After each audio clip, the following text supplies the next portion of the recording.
I'm going to call the meeting to order and thank everybody for coming in this afternoon. For attendance, we do have regrets from Trustee Buckler for the entire evening.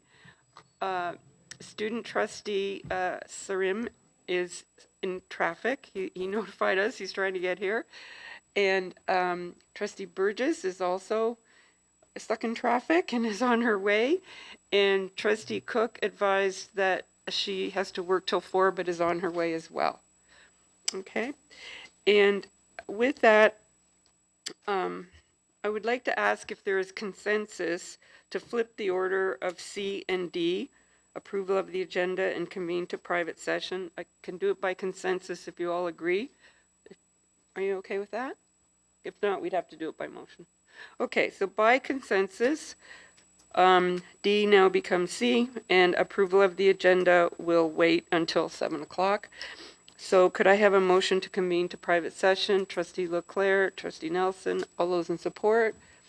That's carried. Thank you. We're now convened to private session, and we will be back in public at 7. Thank you.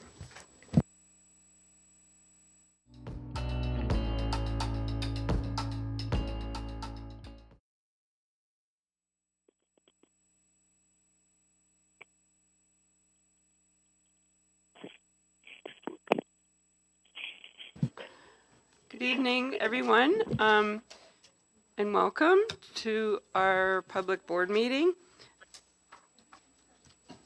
We are reconvening from our start at 4 o'clock, and I'll just remind people that with regard to attendance, we had regrets from Trustee Buckler.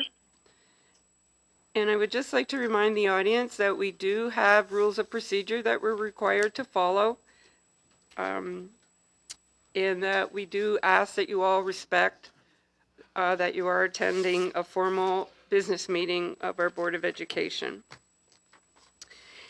So moving along, we're at item C, approval of the agenda. Trustee Pine? Trustee Leclerc? Move the agenda. Trustee Sipkar? All those in support? I have something to speak to on that. Okay, on the agenda? Okay. I would like to request a motion be put on the floor that we rescind something as previously adopted, and that being the name chosen for the new K-12 school on Jasperson Road in Kingsville. Do we have a trustee to make that motion? I will. Trustee Armstrong, do we have a seconder to amend the published agenda? Trustee Chin. So that would appear as a new item of business. So all those in support of the amendment? 1, 2, 3. That motion fails. Back to the main motion, approval of the agenda. Approval of the agenda. No, we're back to without the amendment. Yep, Trustee Leclerc. Yep, supported by Trustee McKinley. All those in support of the published agenda? That's carried. Thank you. I'm going to call on Trustee Leclerc to give the land acknowledgement for tonight's meeting. Thank you, Madam Chair. We acknowledge that we are on land and surrounded by water, originally inhabited by Indigenous people who have traveled this area since time immemorial. This territory within the lands honored by the Wampum Treaties, agreements between the Anishinaabe, the Haudenosaunee, the Lenni Lenape, and the allied nations to peacefully share and care for the resources around the Great Lakes. Specifically, we would like to acknowledge the presence of the Three Fires Confederation, the Ojibwe, the Ottawa, the Potawatomi, and the Huron-Wendat peoples. We are dedicated to honoring Indigenous history and culture while remaining committed to moving forward respectfully with all First Nations, Inuit, and Métis. Thank you very much. Now I need to call on the director for special orders of the day. And I'm going to ask that everyone rise.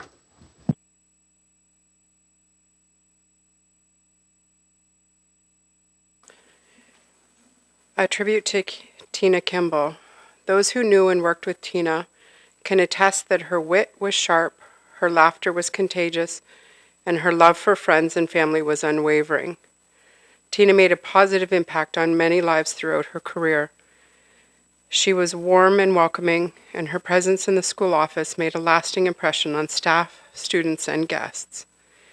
Tina treated others with respect, and she loved her job. Her death, suddenly on February 6th, created an absence that was felt throughout the entire board.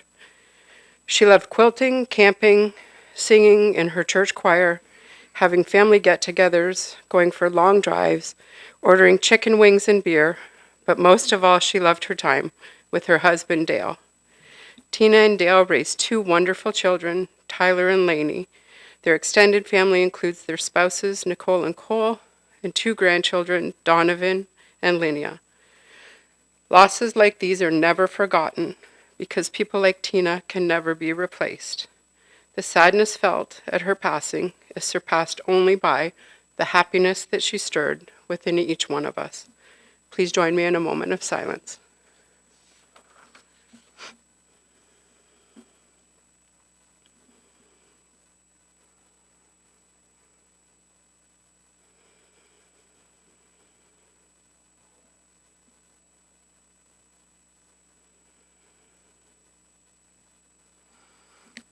A tribute to Emma Devon. Emma Devon was a soft-spoken, kind, and polite young person. She was creative, artistic, and loved animals and her family and her friends. Learning to read was a milestone for Emma in her early school years. It was a skill that she nurtured and had great pride in. Books became her getaway to knowledge and her enjoyment. Emma is greatly missed by her Bell River District High School and her Bell River Public School families. Everyone is grateful for the time they had teaching and learning with her. Her legacy of her kindness and her unforgettable smile will forever illuminate everyone's memories. Please join me in a moment of silence.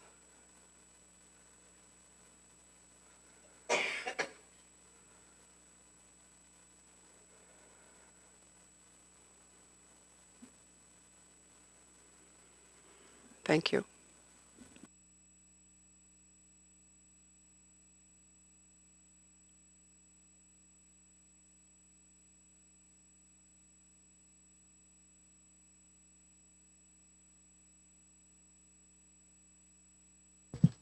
Thank you, Director Houston, and on behalf of the trustees, our sincere sympathy to the families of these 2 former staff members.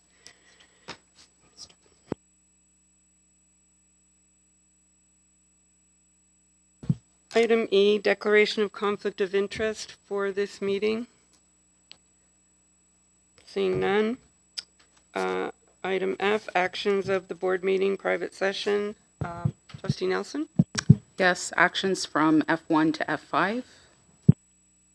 Do I have a seconder? Yep, could I have a seconder? Trustee Yep. Leclerc, Trustee Cook, all in support? It's carried. Thank you.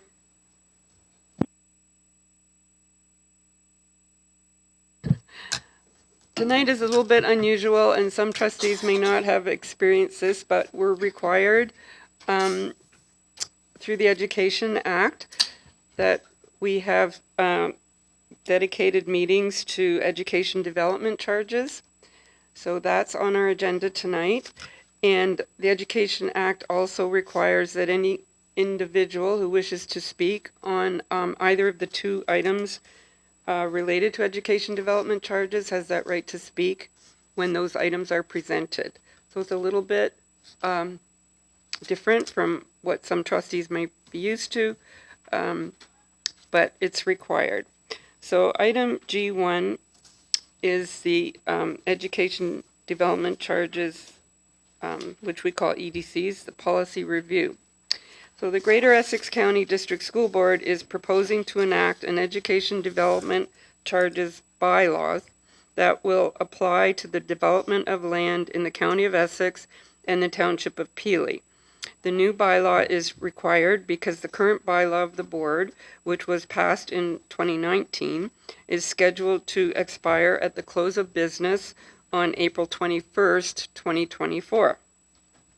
The board will be conducting these two public meetings tonight as part of the process of passing the new bylaw. The first public meeting will deal with a review of the current EDC policies of the board as reflected in its EDC bylaws. The second public meeting will address the proposed bylaw that the board anticipates passing at our meeting on April 2nd. The Education Act, which is the legislation that governs EDCs, requires that the board convene the two public meetings before passing a new bylaw.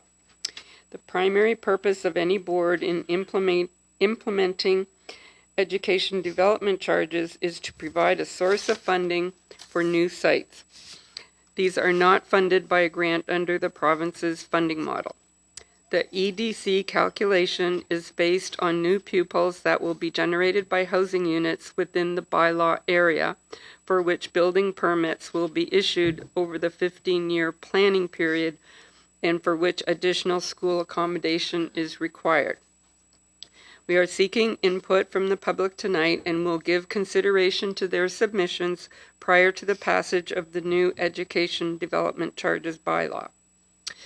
The board will likely be giving final consideration to the passage of the EDC bylaws at the board meeting scheduled for Tuesday, April 2nd, 2024, subject to receiving approval from the ministry.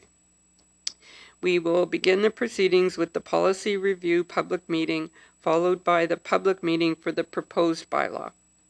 The consultant and the lawyer for the board will make presentations tonight in this meetings.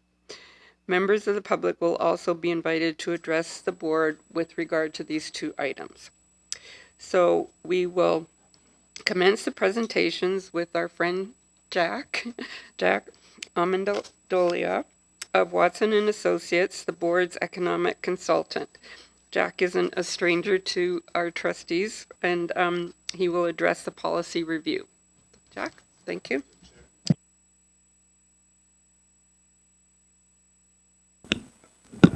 Perfect, thank you. Thanks to the chair, and like the chair said, a little bit unusual because we're really kind of doing two public meetings within a board public meeting. So the first public meeting is going to deal, like was said, with the policy reviews, and that's going to look at the existing EDC policies that are in place right now, and we're going to go through those.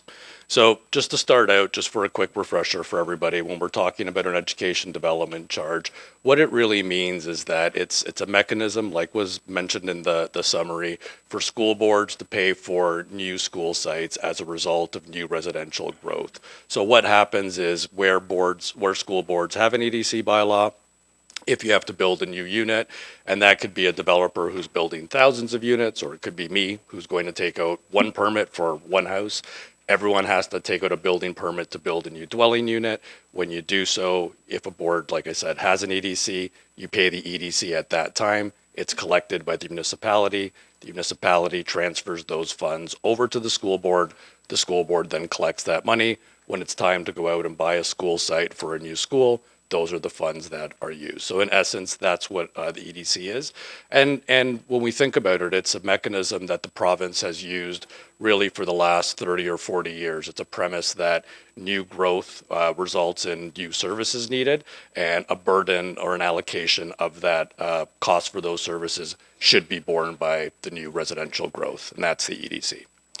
So in terms of the policy review meeting, there's legislation, like was mentioned again by the chair, that dictates that the board has to have a meeting before it can consider passing a new bylaw. It has to review the existing policies of the board. That's the legislative reference that everyone sees on the screen right now that tells us that we have to have this meeting. So When we think about EDC policies, I think the important thing for trustees as well as the public to recognize is that these are different from a typical school board policy. It's not a policy like a boundary policy or a transportation policy, but these policies are only contained within the EDC bylaw itself. So it doesn't apply to other board business. It's only relevant to the EDC bylaw itself. And it really doesn't change how much you collect or how I calculate the charge, but it may change how it's allocated or how it's spread out amongst different types of development. So I'll just spend a couple of quick minutes to review sort of the four main policies that trustees are asked to consider as part of renewing a bylaw. So the first one is how much of revenue should be allocated towards EDC funds. So the simple answer as your economic consultant is all of it. That's what we typically try to calculate is 100% cost recovery through EDCs. However, what's important to recognize is there are exemptions. And in the legislation, there are legislative exemptions. Those are built in. So when I calculate the charge, I take those into account. That doesn't incur a revenue loss for the board. However, if you want to have a voluntary exemption, and an example of that could be we want to exempt a downtown business improvement area or something like that. What the Board of Trustees need to recognize is that's well within their rights to exempt things like that, but if they do, that incurs a revenue loss, and there are limited avenues to make up for those funds. So if you, for example, ask the ministry for a new school, and they said, great, you have an EDC to pay for that new school site, and you went back and said, we kind of do, but we only have 90% of those funds because we've exempted A, B, and C, the ministry may say, well, you got to find that other 10% then. So that's what's important for the trustees to recognize. That said, there are limited voluntary exemptions that exist in bylaws around the province, but again, they're mostly limited a lot of times to, like that example I gave, like a downtown improvement area or something like that. Next couple of ones to think about are jurisdiction-wide or area-specific development charges. So right now, your board has two education development charge bylaws, one that covers Essex County, one that covers the city of Windsor, because the legislation says you have to have two bylaws because of that geography. However, within those bylaw areas, the school board could say, we want one charge that covers that entire area, or we want multiple charges. We want multiple charges by municipality or by whatever boundary we so choose. We have that, the board has that ability to enact that. Right now, the vast majority of school boards that have education development charges, they're applied on a uniform basis, meaning no matter where you are in that bylaw area, you pay the same rate. They're calculated on an average basis. There are a couple of limited area-specific examples across the province. That's usually in a jurisdiction where literally one place is experiencing growth, the rest of the jurisdiction is not. Most boards are similar to yourselves where there's multiple pockets of growth occurring throughout a large jurisdiction. And in those cases, most times the application in an jurisdiction-wide application makes sense. That's how your board's bylaw is applied right now. Oh, I think, did I miss one there? Yeah. So residential and non-residential development. So the legislation also allows school boards to allocate all their education development charge costs towards residential development, premise being is that's what's producing the new students. But it also has a mechanism in place to allow for up to 40% of the cost to be allocated to non-residential development.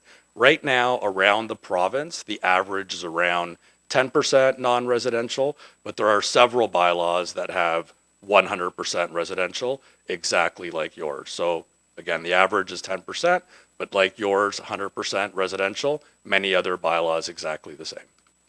And the last one we want to talk about before we finish the policy review meeting is differentiated charges or uniform charges. And what I mean by that is, again, the legislation allows school boards the ability to charge a different rate for a low density house, for a townhouse, for a condo. That's a lot more similar to the way municipal development charges are applied.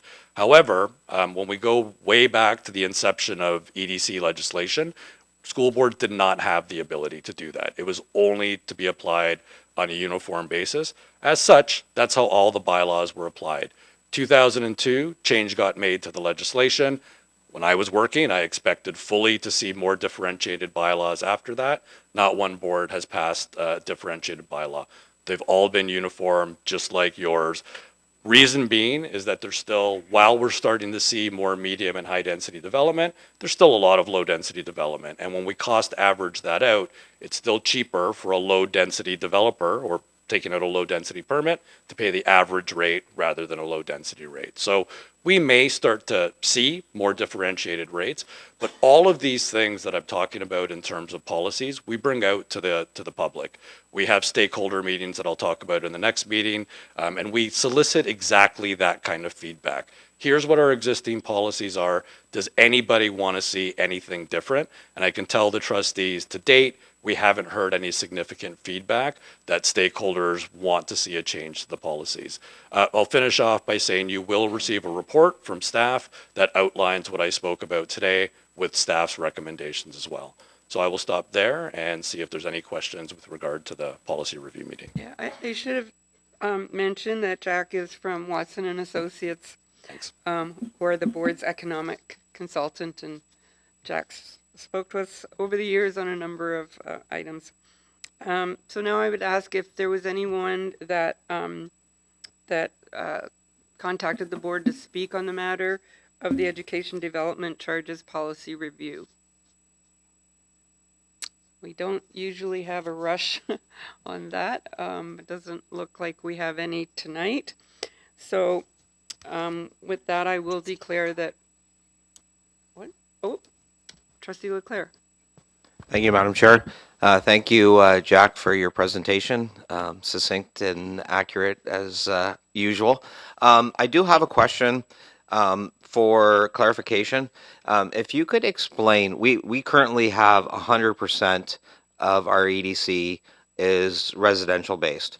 And you said the guidelines could allow up to from 0 to 20%. 40. So 0 to 40, but the average is 20. 10. 10. Really close. No, could we go back to that slide for a second?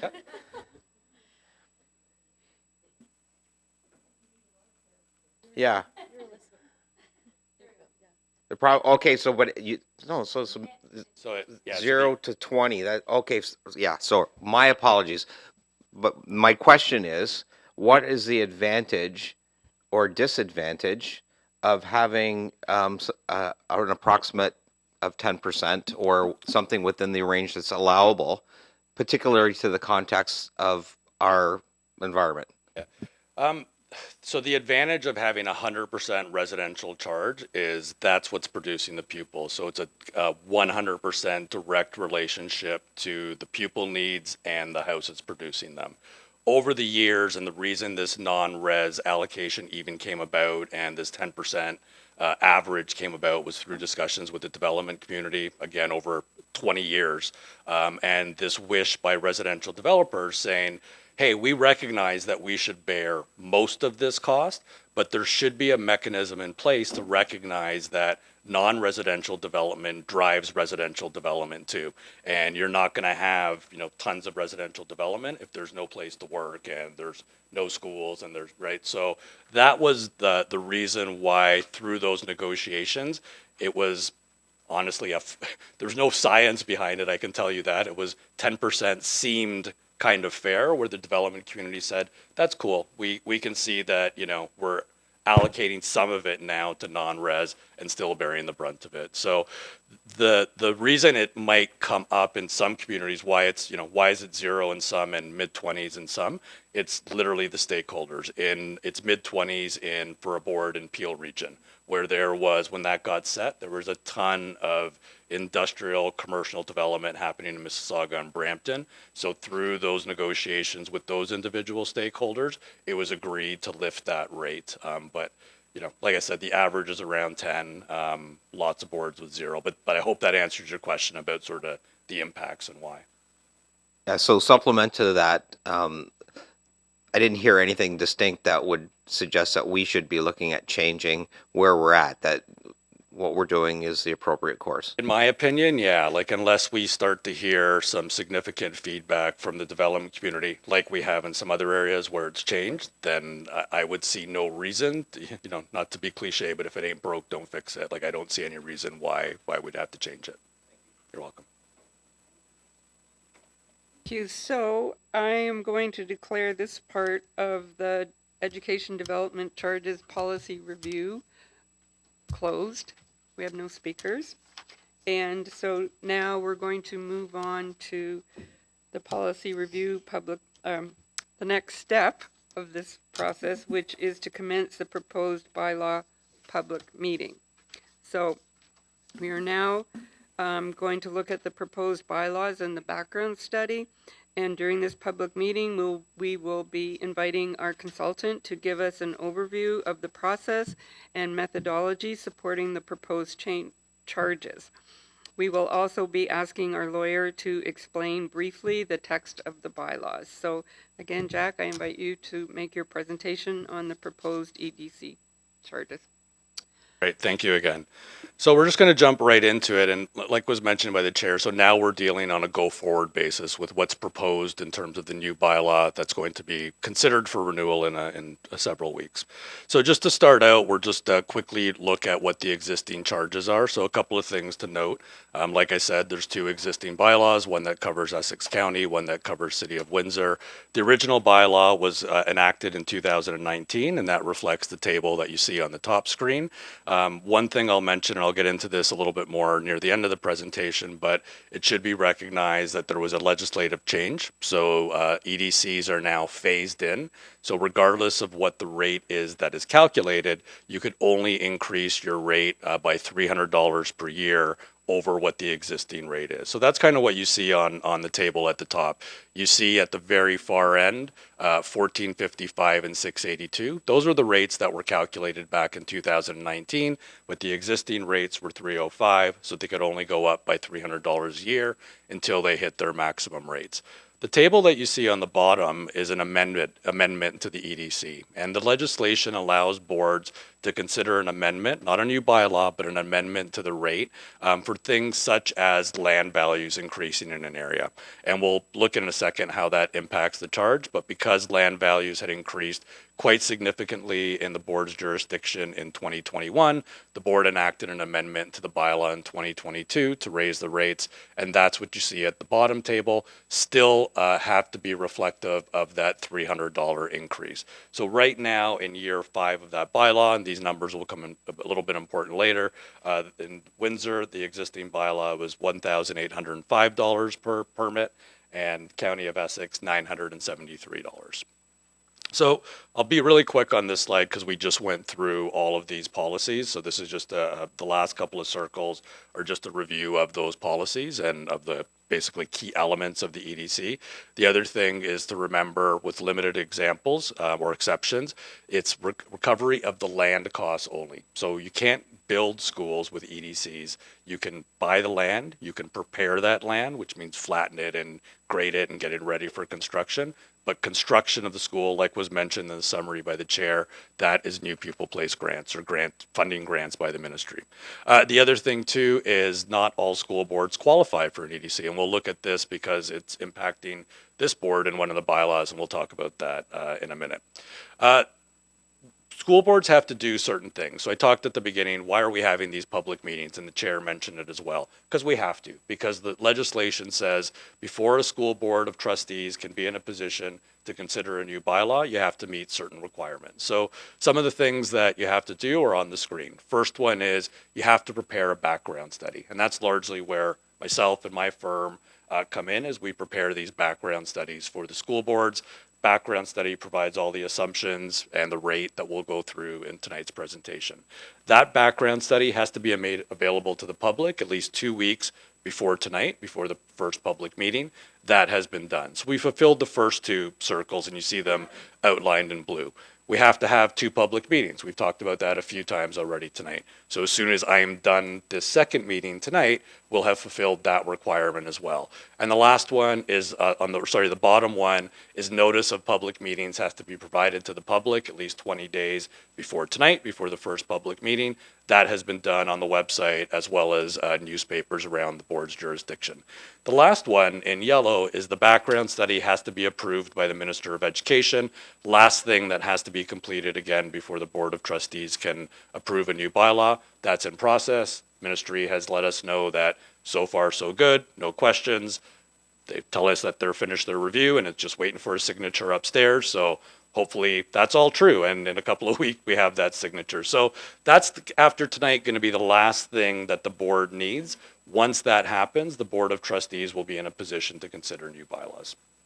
So calculation itself, very formulaic and very prescriptive. When we think about provincial and government legislation, sometimes it's super vague. In this case, the opposite. It's very technical and literally goes through step by step in terms of how we have to calculate an EDC. And really in a nutshell, when we think about it, we're trying to do a few things. We're trying to figure out what is the board going to need in terms of school accommodation over the next 15 years. Once we figure that out, we say what size of those schools, what size of schools are they going to need to accommodate that population? And then the legislation tells us for a certain size of school that we'll look at in a minute, you get this much land. We then have to take that land, translate it into a dollar value to get a rate. And that's basically the next couple of slides that I'll go through. So before I get into it, I just want to talk for a minute about eligibility. So I mentioned that one of the key elements is not all school boards have an EDC. There's about, I think there's 72 school boards, and I think about 26, 27 of them have EDCs. Why don't all of them? Because you have to meet these eligibility triggers. One of them is you have to have projected enrollment of your board greater than your on-the-ground permanent capacity. So that's the first trigger. The board does not meet that trigger because it still has, while it's a growing board with lots of growth and lots of need, it does still have surplus space in pockets. That affects that calculation. So the second way that you qualify for an EDC, and the legislation recognizes that that may be a factor, is if you have outstanding obligations, so you still have to go out and buy new school sites, but you don't have enough money in your EDC reserve fund at the time of bylaw renewal, that automatically qualifies you for a future EDC. So that's how the board qualified last time as well, was it had negative balances in its reserve fund, qualified for both EDCs. In the County of Essex, that is also true this time around, so we qualify for a future EDC. However, in the City of Windsor, at the time of bylaw preparation, the board had a positive surplus in its EDC reserve fund. And according to the analysis, there is one school site identified, and the existing reserve fund matches the funds to purchase that school site. So right now, again, and the easiest way to think about this is a point in time. And I can give a quick personal anecdote. I don't necessarily agree with that legislation and the way it was written, because it is a point in time, because sometimes you may have a surplus today and we know the price of land. You go out and buy the land the day after and you could be in a $10 million deficit. So but that's the legislation and that's the way it works and that's what we have to abide by. So right now, what we're going to talk about tonight is the County of Essex bylaw. After the City of Windsor bylaw expires, that bylaw will lapse for the time being. Again, when it comes time to purchase a site, if you go into a deficit, you can enact that bylaw again. If the board continues to grow and surplus space is gone, you can enact the bylaw again. So just want everyone to be clear about that. Okay, so in terms of the County of Essex bylaw, next couple of slides, I'll be fairly quick. It really summarizes what I spoke about. So we look at a residential forecast and we work with the municipalities to ensure that this is fairly consistent with what they're projecting and what the County of Essex is projecting. And it's this forecast that when we apply yields to it and we do enrollment projections, we figure out a need. And we basically say from that forecast, okay, there's going to be X number of units produced, and in County of Essex, according to that forecast, we're going to need to accommodate about 1,000 pupils from growth on the elementary panel and about 257 on the secondary panel. The one thing I do want to point out on this slide is if you look at sort of the third line from the bottom, the subtotal line, you'll see 2864 elementary and 1437 secondary. So that's the result of pupils from new growth over the next 15 years. But again, the EDC legislation says before we accommodate those students, we have to look at available space. So that's what you see in that second line. You see that 1847 number, an 1180 number. That gets subtracted from your new pupils to get your net growth related pupil places. Then, if we think about what I said before, the legislation makes it pretty easy for us. We work with the board and we say, what schools do you typically build for elementary? They give us a number. We look at this chart and we say, oh, 1 to 400 capacity, you get 4 acres. 401 to 500, you get 5 acres. And for the secondary, bigger, because secondary schools are bigger, but the same applies. You increase by 100, you get an additional acre. So now we're at that point in the calculation where we have our need, we know how many schools we're going to, or we estimate how many schools we're going to need. We know how much land that's going to require or how much EDC eligible land. Now that final piece is we have to attach a land value to that land because we need to get a rate. And what we do there, or what the board does, is they hire qualified land appraisers. These land appraisers go out and look at various sites all across the board's jurisdiction and come up with per acre rates for different geographies of the board. So this site, or what this table shows, is what the future estimated needs are going to be, the number of acres we're going to need to accommodate those school sites, the cost per acre, and you can see between 721,000 and 803,000. So land values continue to escalate in the county. Probably not a surprise when we think about the last 5 or 6 years and what's going on. So at this point now, we have what we need to calculate a rate, right? Because really when we think about the EDC rate, it's a big pot of money that we say, okay, we've now figured out the need, the land area requirement, the cost of that land area requirement. We have our pot of money. The last thing we do is we use that net residential growth forecast to develop a rate per unit. So it's simply the net education land cost divided by those 16,500 projected units to get a rate of $1,230 per unit. So that's going to be your new proposed rate should the trustees enact a new bylaw when it comes time for consideration.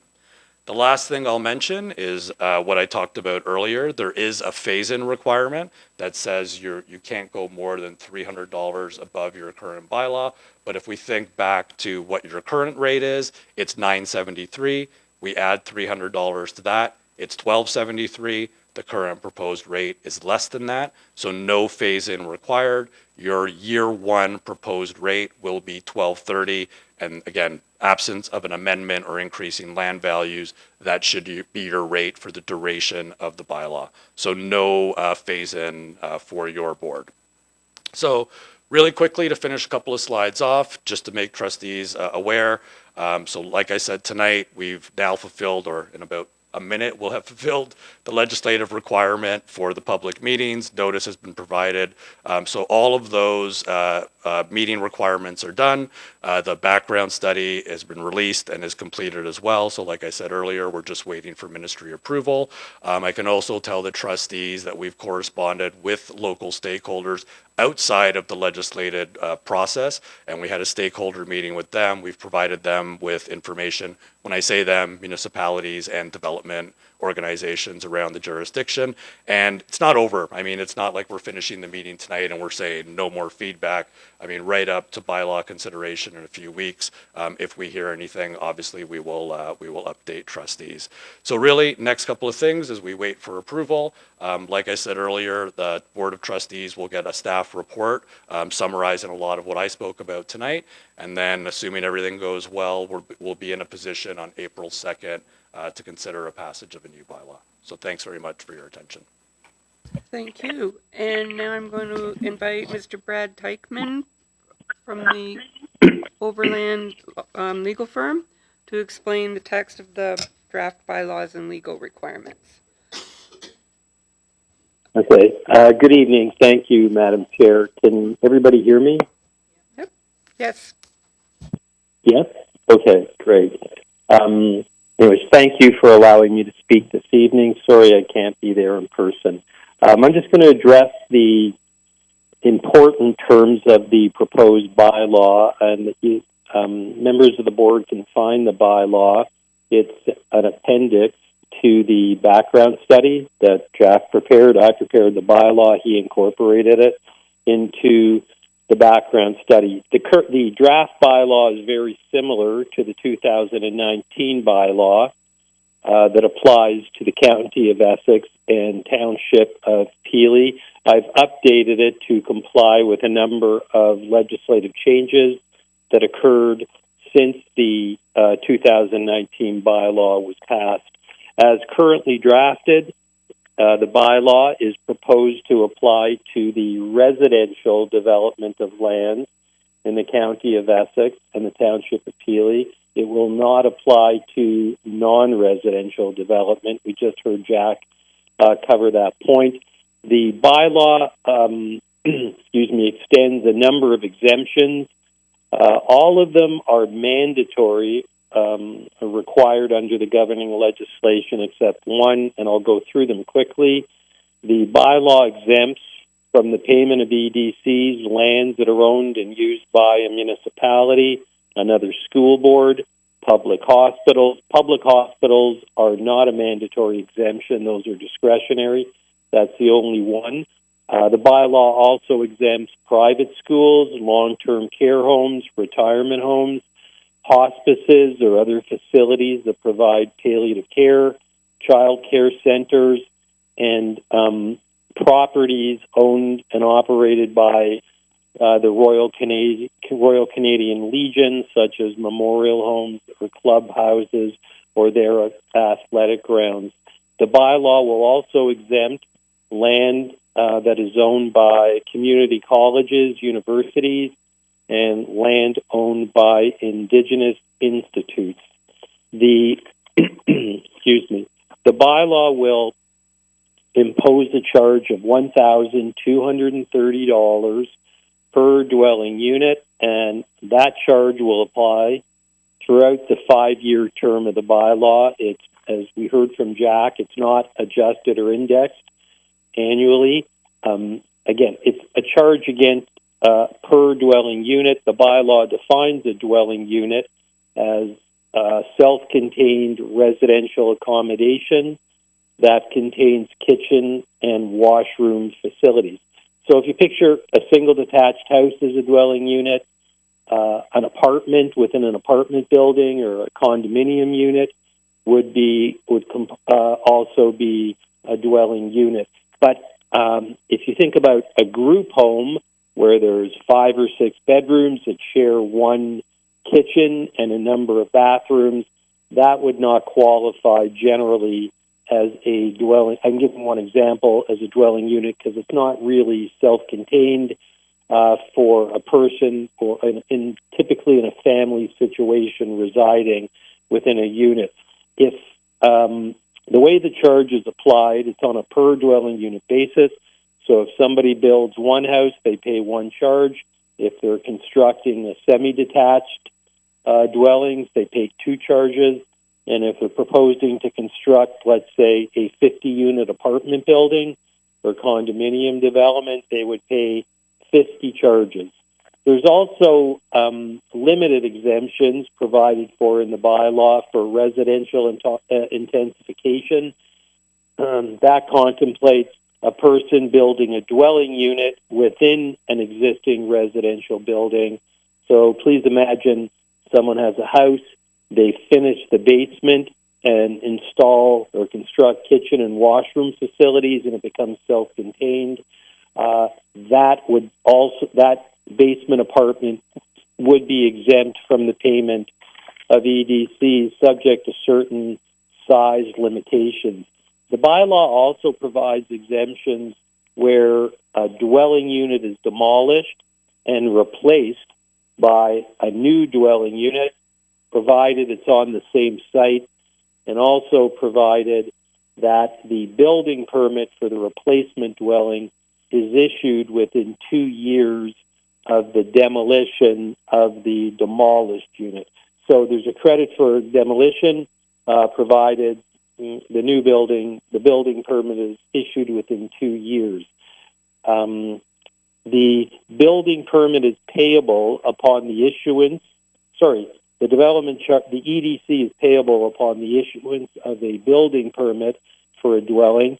The EDC is payable to the area municipality, which issues the building permit. It then, in accordance with the legislation, is required to remit those funds to the school board. It's proposed that the new bylaw will come into force on April 7, 2024. That would be 5 days after the board passes the bylaw at its meeting scheduled for April 2nd.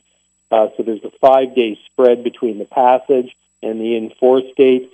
The legislation directs that the earliest a bylaw can come into force is 5 days after it's passed. So we're going with the minimum. The current bylaw of the board will expire on April 21st, 2024. That's if we don't do anything. But we've drafted the new bylaw to provide that the current bylaw, the 2019 bylaw, will be repealed on the day the new bylaw comes into force. So it will be seamless. So on April 7, the new bylaw comes into force. On the same day, the 2019 bylaw is repealed. So there will not be a gap in collections, nor will there be double collections under both bylaws. One is enacted, the other is repealed simultaneously. Jack spoke to the legal requirements of the EDC process, and I just want to say I agree with what he said. The board is satisfied. All the legal requirements that are necessary to extend to the board the authority to pass a bylaw, such as prepare a background study, hold these public meetings, circulate the background study to the other school boards and the minister, and the only condition or requirement that remains outstanding is ministry approval of a number of the projections and assumptions that underlie the proposed charge of $1,230 per dwelling unit.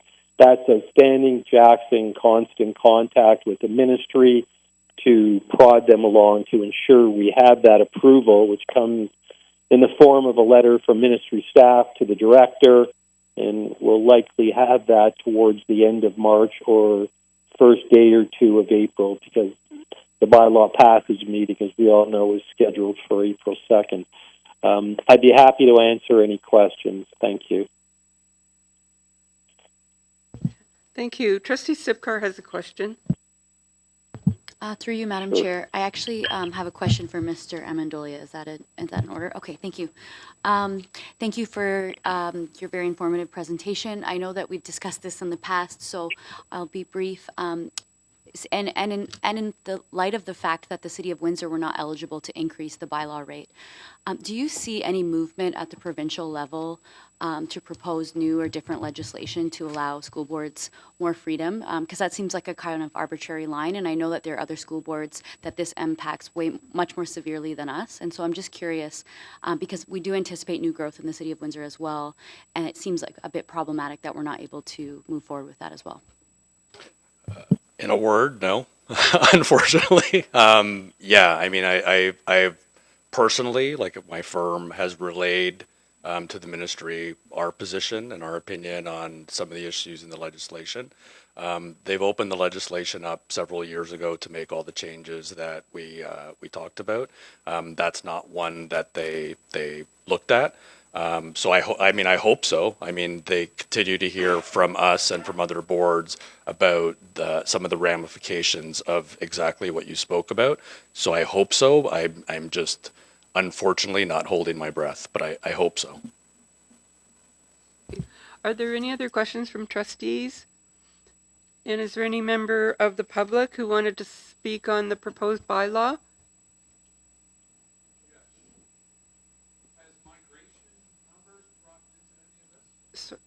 Sorry, could you come up to the microphone, please?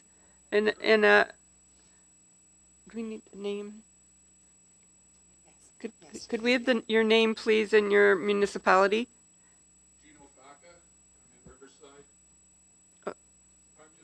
Have any of the numbers of migration, people that have come to the area? You're looking at 50 years out.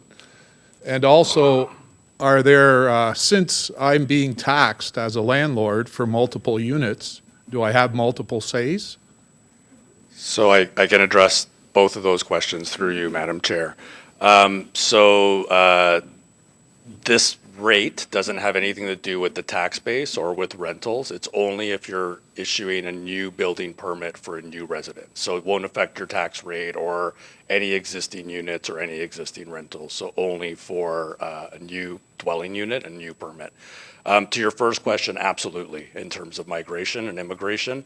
When we do enrollment projections, we look at demographic trends, units that are projected to be built, migration, immigration coming into the area. So all of those things get factored into our enrollment projections.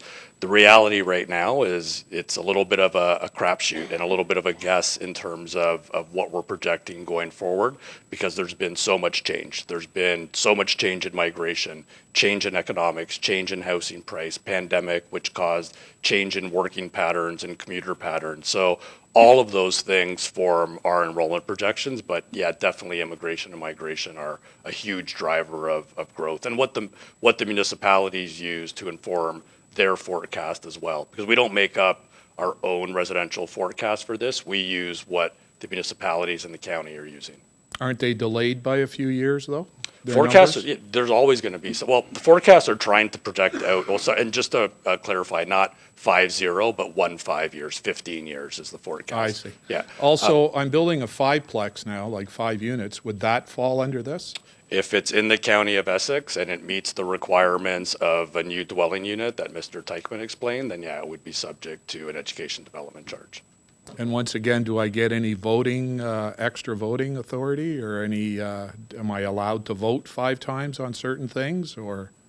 I don't think it has anything to do, like, there's not a relationship between the vote and the education development charge. But I am being taxed. Well, not taxed, you're being charged the rate for a building permit. Because there's when you take out a building permit for your new fiveplex, Right. there's going to be various charges Of course. on that, right? There's county development charge, municipal development charge, education development charge, building permit fees, planning fees. I can go on and on. If you've taken out building permits, you know, Yes. right? So the the EDC is just one of those fees attached to the building permit.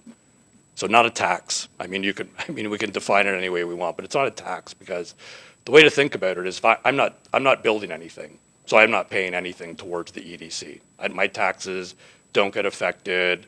Nothing that I'm paying to the municipality gets affected, only if I go take out a building permit. And the premise is that if I'm taking out a building permit and building a new unit, that new unit, all new units have a pupil yield attached to them. They're going to result in new growth. They're going to result in needing new sewers and new fire departments and new streetlights and stop signs and firefighters, and new schools are one of those services that it's going to provide as well. So it's different from a tax rate, right? It's a focused rate that's attached to a building permit to provide for future services for growth. Thank you. You're welcome. Thanks for the questions. Thank you. We had a question from trustee Leclerc.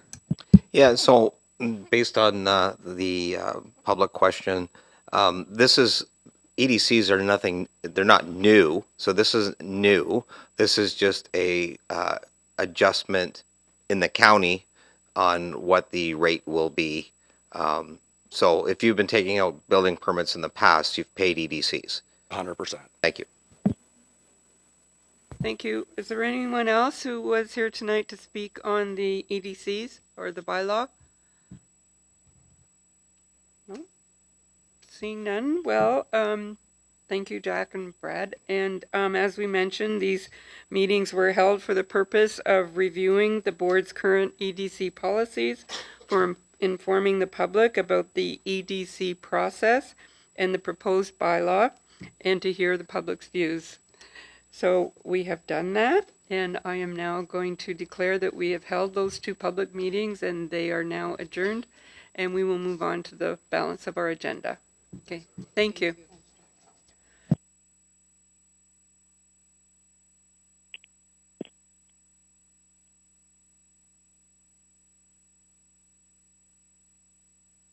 We're at item H, approval of the minutes of the meeting from February 20th. Do we have a motion for the minutes? Trustee Leclerc, trustee Sipcar.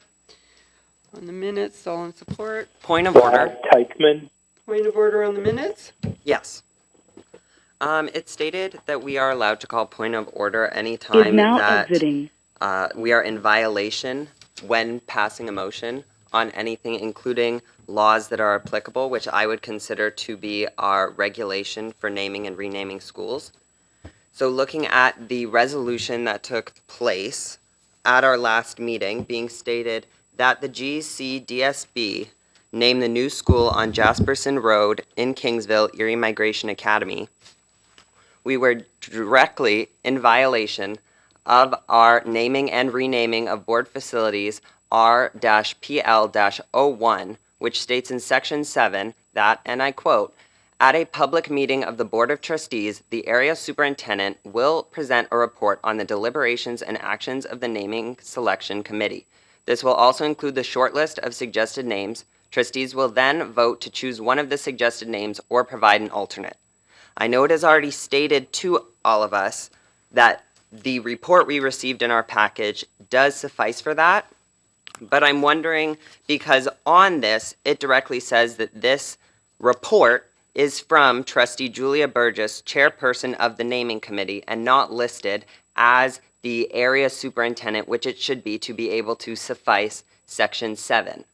It also states in our policy that we should be following and vetting all of these names. And unless anyone can tell me differently, this name was not vetted, just the words that make up the name. Not sure that that's a point of order with regard to the accuracy of the minutes. So I am going to move forward with the vote on the minutes.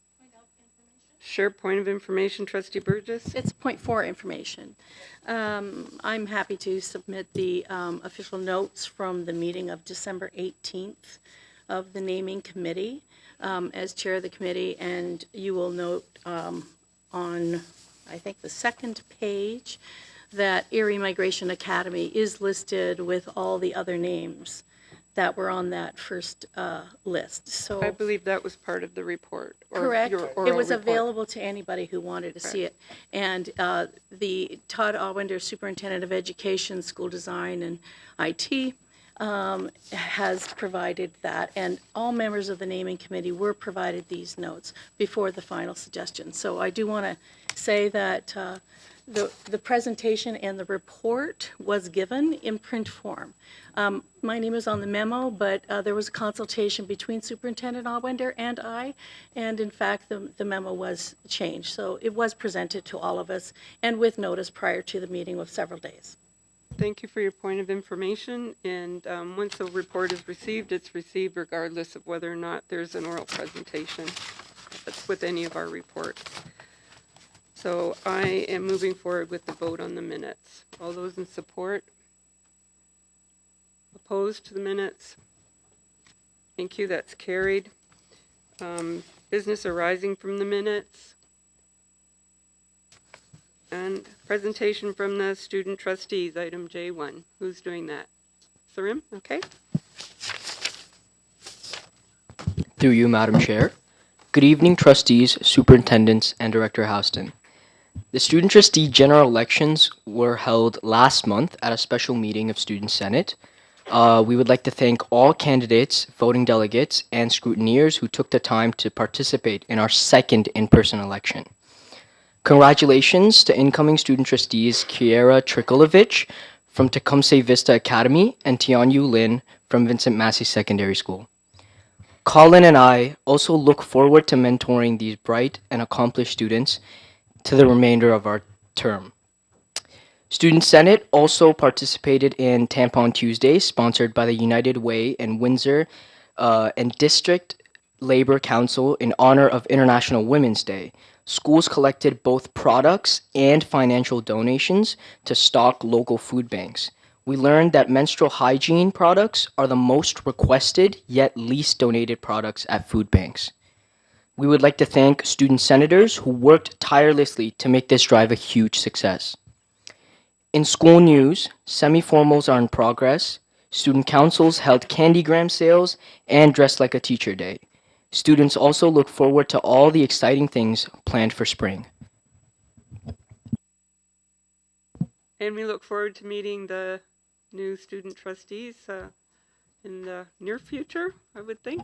Yeah. Yeah, okay, thank you. And do we have a student of the month? Thank you. Through you, Madam Chair, the student of the month for March is Marissa Bacchini, a grade 11 student at W.F. Herman Academy. Marissa is an excellent role model for this month's theme of creativity. Marissa's friendly personality and distinctive style makes her a standout at school. Marissa never fails to catch your eye in the hall with her artistic flair, sporting a variety of colors and accessories. She spends much of her free time doing illustrations and graphic design, and you can often find Marissa during her lunch hour indulging in her passion for crochet, creating new and unique things. Marissa takes full advantage of school spirit days, designing wacky costumes for herself and helping her friends find their own unique style. She was easily spotted throughout the holiday-themed Spirit Week with her freshly dyed red and green hair. Marissa used her vivid imagination in the leadership roles that she has taken on at school. She is head of Herman's Dungeons and Dragons Club, inventing stories, devising characters, and drawing maps for club members. She is also an enthusiastic member of the semi-formal planning committee, eager to elevate the event style and help make it a night everyone will remember. Marissa's originality certainly rubs off on other students at Herman. Her passion and talent for the arts inspire those who cross her path.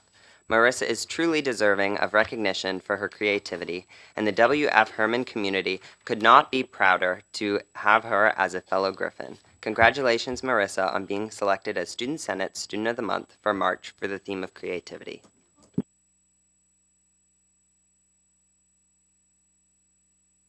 Is Marissa here? Is Marissa here? Come on up, Marissa. Congratulations.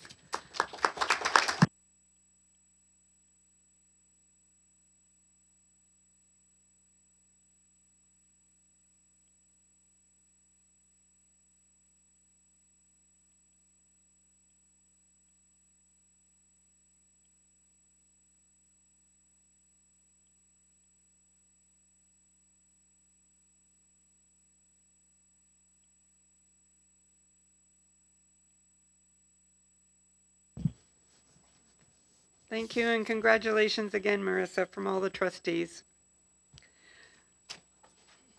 Okay. We have no delegations for tonight's meeting.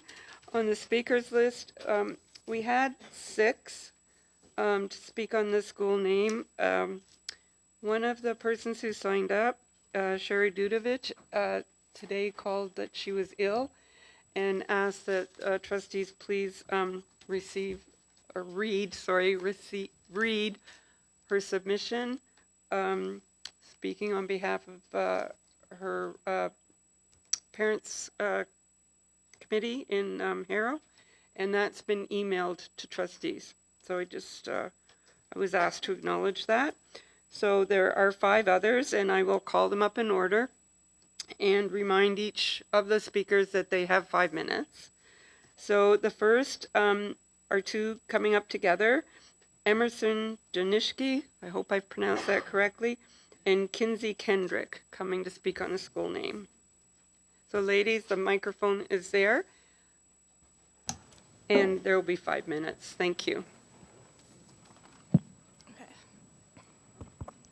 Good evening, my name is Emerson Jadisky. And my name is Kinsey Kendrick, and we are grade 11 high school students at KDHS. Since the name for the K-12 school has been submitted, our community has joined to show our disappointment with the process not being followed and our mortification of the name Erie Migration Academy.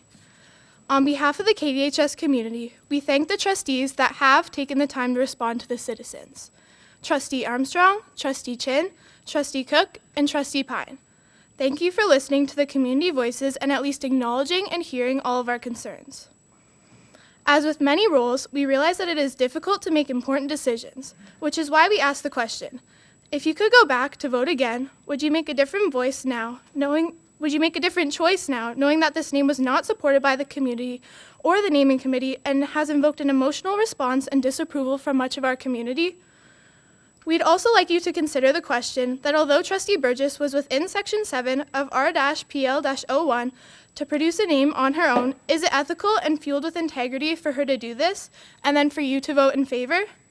After all, the Code of Conduct for your values states that you stand for open, honest, and transparent communication to build trust and commitment. It also states that you are accountable for your decisions. Trust has been lost within our community, and we have not seen our local trustee be accountable to the people who have voiced concerns. We also want to talk about how the naming committee for the new K-12 school being built in the town of Kingsville has failed. We failed at putting forth 2 names that the board felt worthy of consideration at the last board meeting. However, we failed because the school board representatives did not provide clear guidelines and accurate information for the committee to work within. Mr. Scantlebury, during the first meeting, stated, "This is the board's school, not the community school." After the first meeting, while leaving, a grade 6 student representative, Kenzie Roach, was told by Director Houston, "Keep voicing your opinions, don't be afraid to speak up. This is your school, not theirs." Does this sound like clear and consistent communication to you? In the February 20th meeting, Trustee Burgess described the operations of the committee as contentious. This was not our experience. We witnessed caring staff, students, community members working together respectfully to come up with a mutual solution.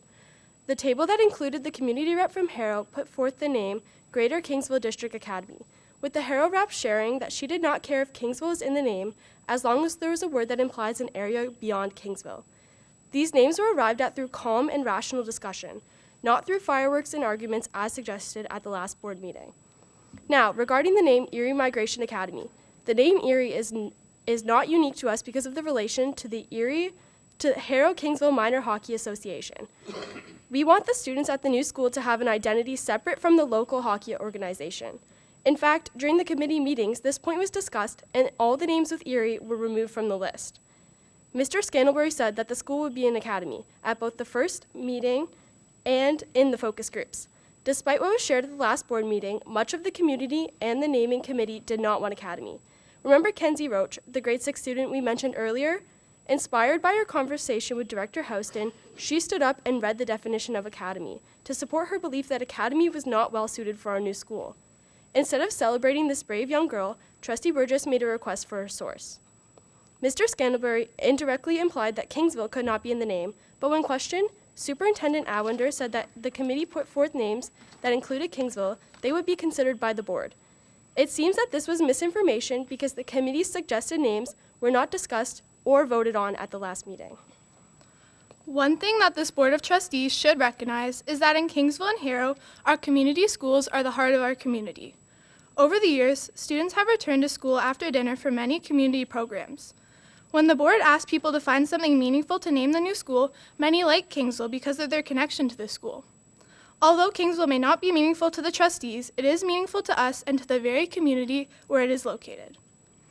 If the first and second choice names from the naming committee are not acceptable, R-PL-01 states that a maximum of 4 names can be put forward. The committee's third place name was Kingsville Lakeside Academy. Now that we know district schools allowed, we are requesting a motion of reconsideration for the board to accept a name submission of Kingsville Lakeside District School, or for the naming committee to be sent back to the table for a final meeting with a new chair. Our school has not even opened yet, and already the negative association with our current name has been broadcast. Sorry, you need to finish up. You have 12 seconds. Okay. We have a window of opportunity here to create positive change, or at least you do. Thank you for your time and care.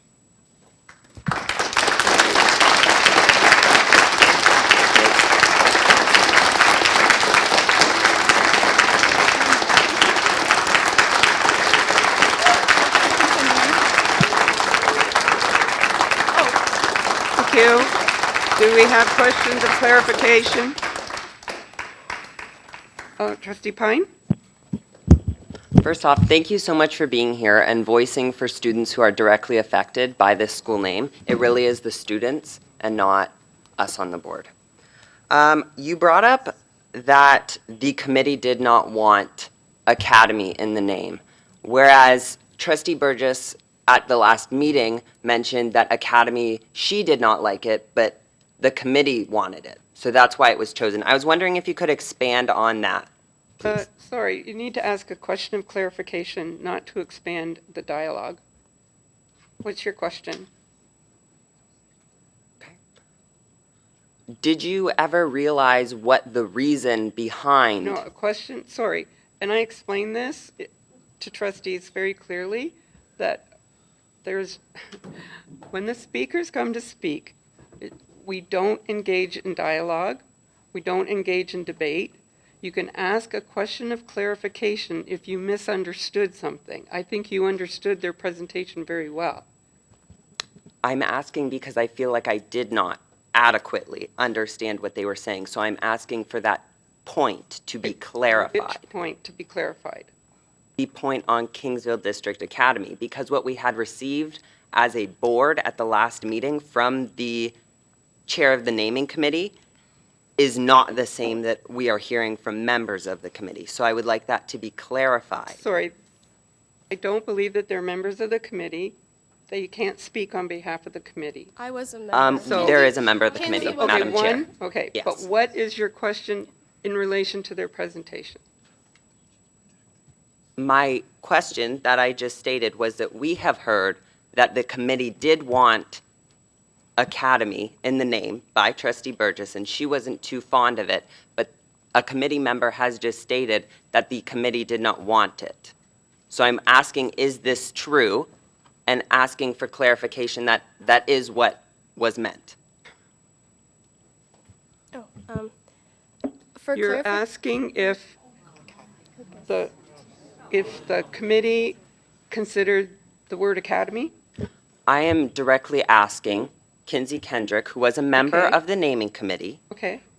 if it is true that the committee as a whole did not want Academy, however, it was portrayed to the board that they wanted it instead of the chair of the naming committee.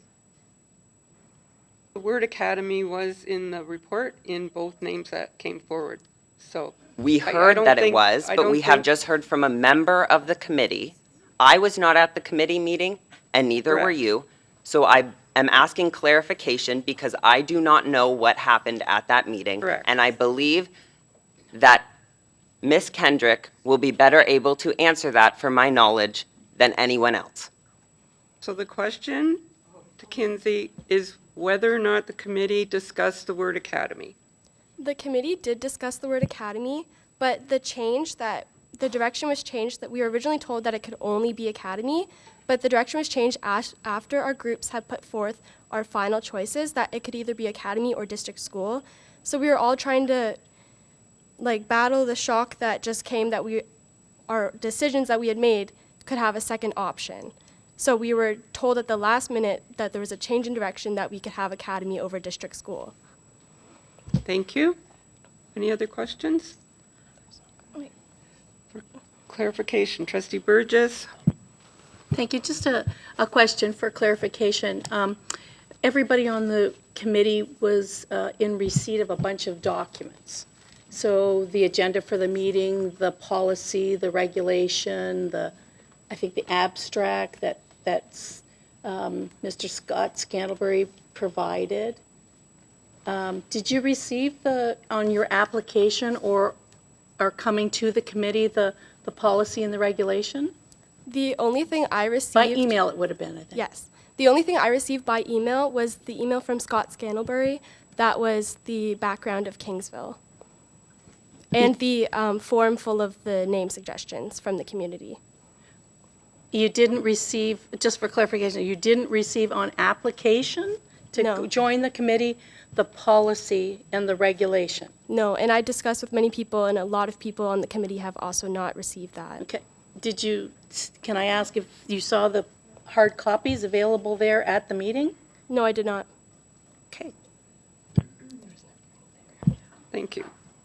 But the chair of the committee is, just stated that the hard copies of the policy were at the committee meetings. To my knowledge, no one ever indicated that there was a copy available of the regulation. They never mentioned it at the meeting at all. Okay, thank you. The next speaker is Angela Ward on the same topic. And I would just like to remind the speakers that we will not tolerate any comments that disparage any trustee or any staff member, that you will be asked to stop speaking. Thank you. Moving on. Sorry. I would just like to present you guys with this. It's the renaming and naming of board facilities Appendix D, school renaming request form, reference number R-PL-01, if you guys would be willing to accept it. There's around 400 submissions. that I have right here, just with people that are unhappy about the name.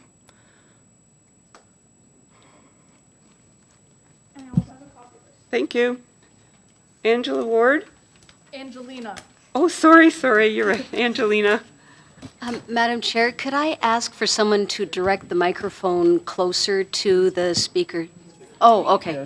Thank you. Can you, like, I don't know how to do it. I can do this. Could you take it out and maybe hold it? I kind of need my arm to No, stabilize. maybe. Yeah, no, I understand that. I thought someone else could. Oh, me. Yeah, Do you want to hold it? Sure. Thank you. yeah, that's what I was suggesting. Thank you. Slow down. Okay, you have 5 minutes. Hello, trustees, students, teachers, and community members. Firstly, I would like to introduce myself. My name is Angelina Ward. I am a 2021 graduate of Kingsville District High School. I started the petition to put forward a motion to reconsider by the board. It now has over 2,000 signatures and over $1,000 has been donated to keep it circulating. At 14, my great-grandfather escaped from a residential school in hopes of a safe new beginning. Kingsville is where he started his new life. He and my great-grandmother started a restaurant called the Grovedale, which is now the Grovedale Arts and Culture Center. Later in life, he rediscovered his culture and was proud of his Chippewa identity.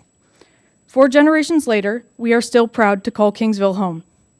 3 generations have attended KDHS, 2 generations have attended Jack Minor, and my grandma taught kindergarten there for over 30 years. My grandpa was very involved in sports during his high school days.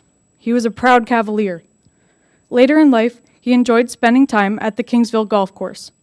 He would be proud to know that my family and myself have obtained our status cards since he has passed. To say the least, Kingsville is a huge part of the Ward family identity. We are not alone in this. Many families would share similar stories. Many have lived here for generations, and many are the first of what I hope to be many generations. To you, it may just be a name, but to us, it is the heart of our community and a rite of passage. I understand that not everybody will be happy with the final name, but that is not the point here. We are most upset with the process. I, for one, can acknowledge that the board did follow procedure regarding Article 7. Trustee Burgess was within her rights to provide an alternate name. The question that I would like to raise is not whether she was allowed to do this, but rather, should she have done this, from a moral standpoint. We are to operate under the pretext that Article 7 will be invoked only when it is truly needed. For example, in the instance of, let's say, an inappropriate acronym. This name evidently was not put through the appropriate vetting process. And no, it is not only the prurient that are catching on to this acronym. It is already a joke amongst the surrounding community, but more importantly, it is a joke to the students. Can you imagine having EMA plastered on your sports jerseys or school spirit wear? That acronym is confidence-shattering and humiliating at the very least. I can already imagine the ridicule students will face during sports events. As a person with Indigenous ancestry, there's an important point that I would like to draw attention to. Trustee Burgess justified her use of the word Erie by stating its importance to the Haudenosaunee people. And although this is true, it is not relevant because the school is located on Treaty 2 McKee purchased land. This is Anishinaabe land, whose modern-day ancestors are the Caldwell First Nation. They are a member of the Three Fires Confederacy, as you would recognize from the board's own land acknowledgement. I speculated Caldwell had not been consulted on this matter, so I reached out to them, and my doubts were confirmed.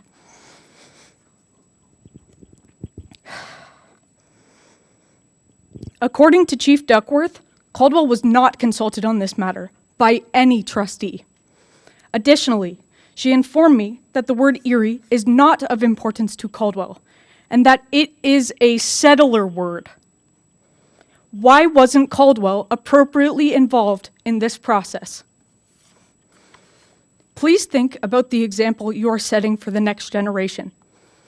You are telling them that their voices do not matter. You are dissuading them from being actively involved in their communities.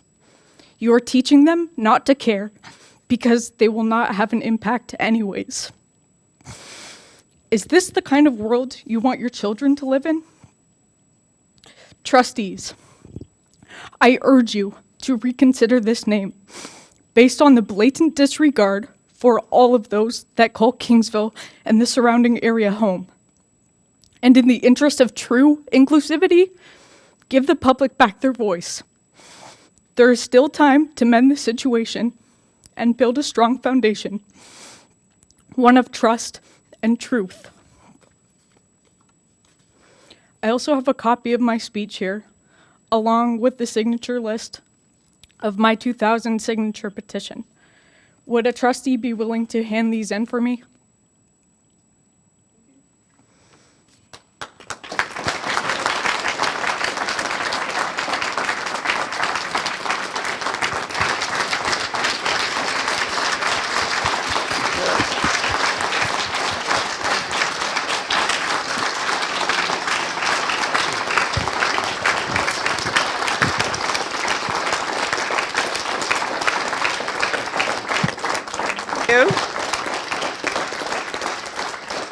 Thank you, Ms. Ward. Is there a question for clarification on the presentation?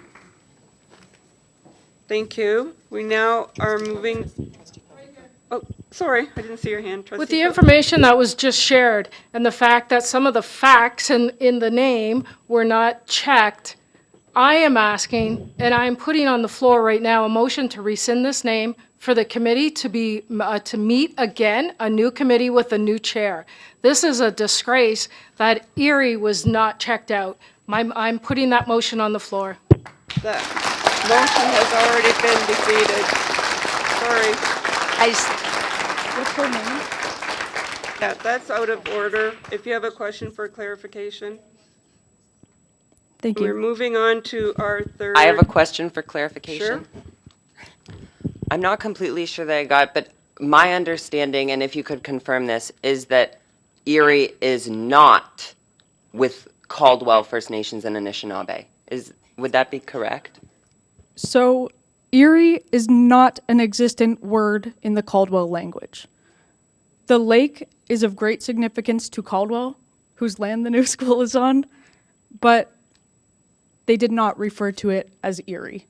And in my conversation with Chief Duckworth, she told me that it was a settler word, Erie. Thank you.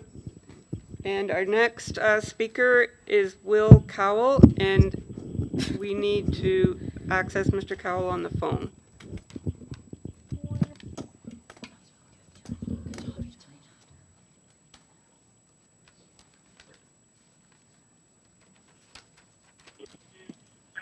Unknown participant is now joining. Mr. Cowell, you have 5 minutes. You can go ahead with your presentation. Okay, thank you.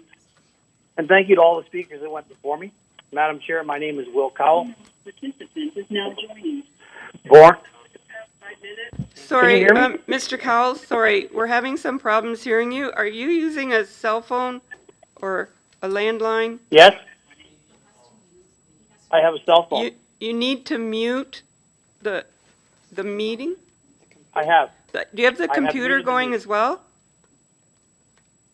I do have the computer going. Okay, you need to mute the meeting, and then Yep. and then make sure that you're speaking in directly to the cell phone. Yep, I am. Okay, because we had a problem previous where the cell phone was on the table and the trustee was speaking and we couldn't hear. So make sure you're speaking directly into the phone. Let's try it again. Just give me 1 second. Okay, try it again.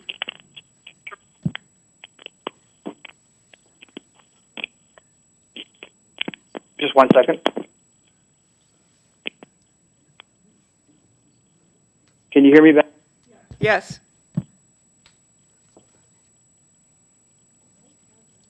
Okay, so again, thank you to all the speakers before me.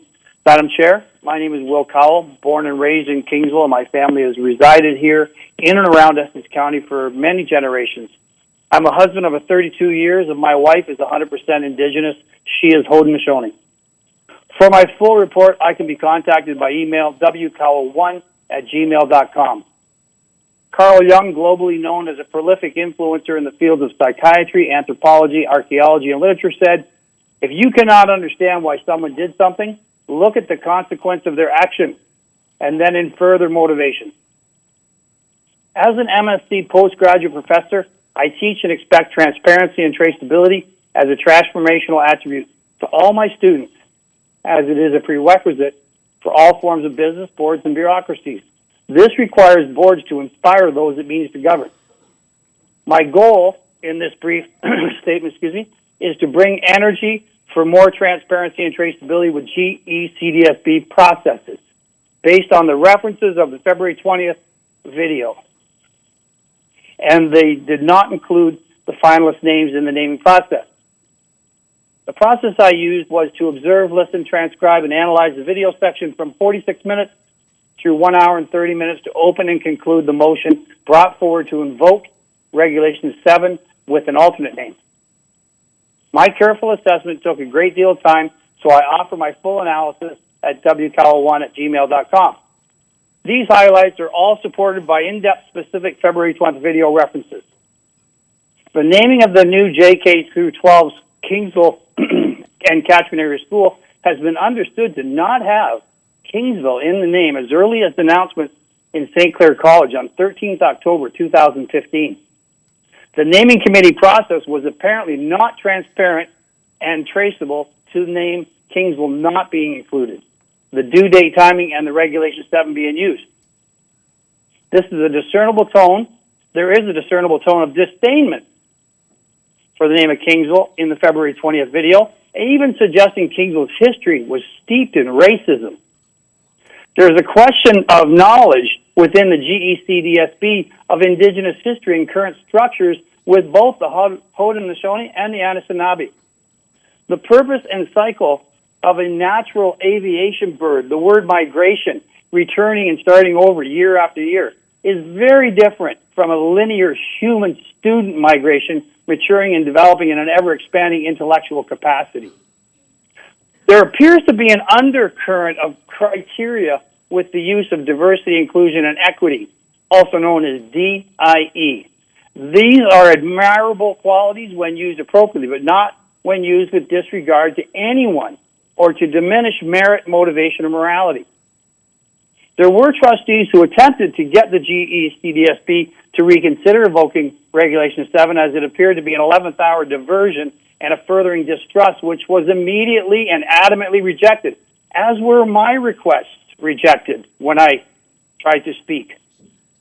My recommendations, number one, take some time to learn about our First Nations people, especially the Haudenosaunee and the Anishinaabe, as well as original names and origins, so as not to mislead or misname institutions based on false narratives, ignorance, or cultural appropriation. The Erie Ahonan people never resided here and were never part of the Haudenosaunee or the Anishinaabe, as they did not survive the Beaver Wars circa 1650 in what today we call Ohio and Pennsylvania.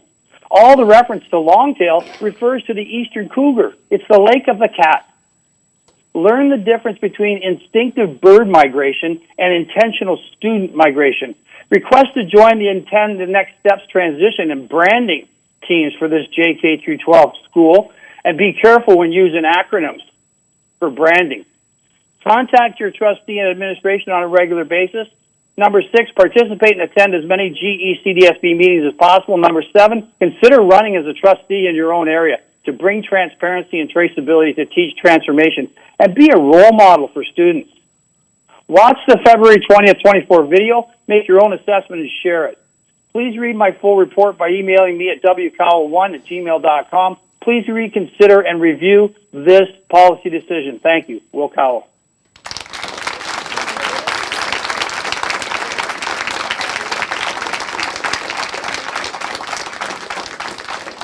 Thank you, Mr. Cowell. Are there questions for clarification?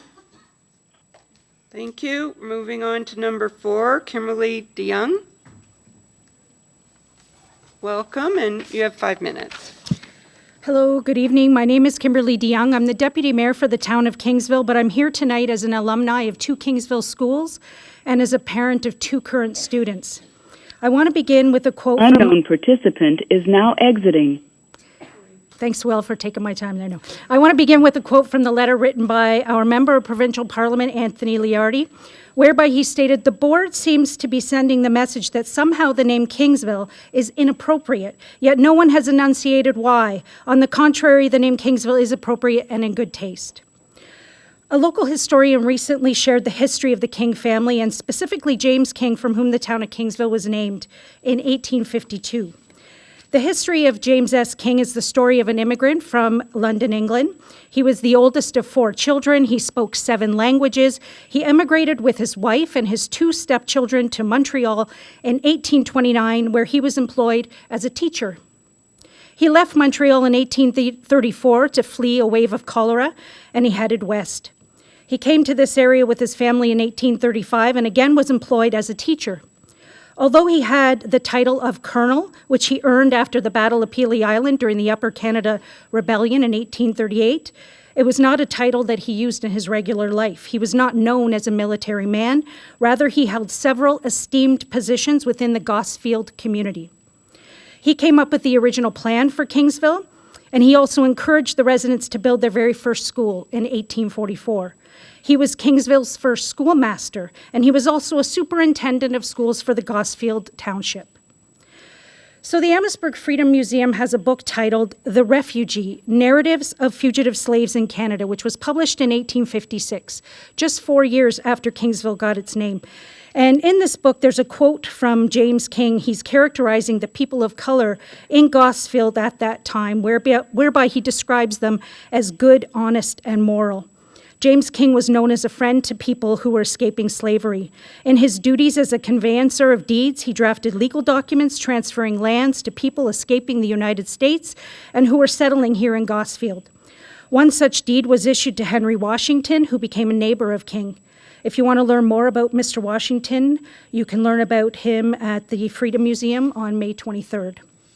So turning to our new school name. Of the 660 names submitted, which is a significant response, Erie and migration were mentioned 6 times. That's 1%.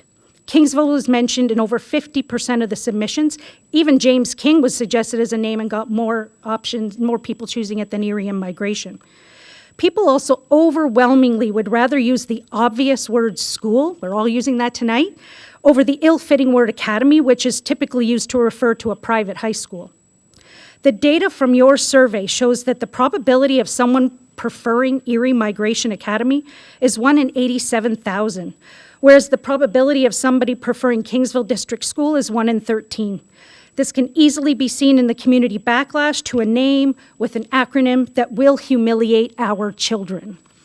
Kingsville students that live in Cottam must attend Essex High School.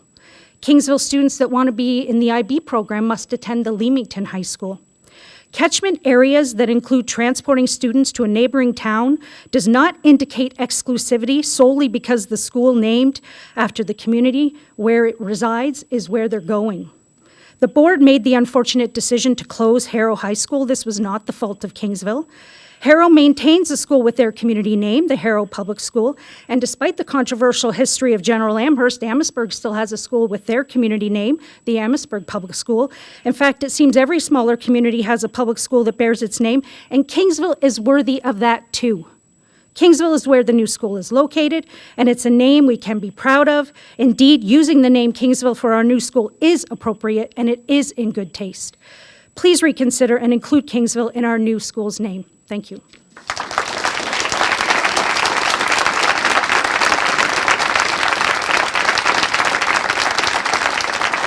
Thank you. Thank you, Ms. DeYoung. Trustees have a question for clarification? Seeing none, we move to our 5th speaker, Alexis Tyndall.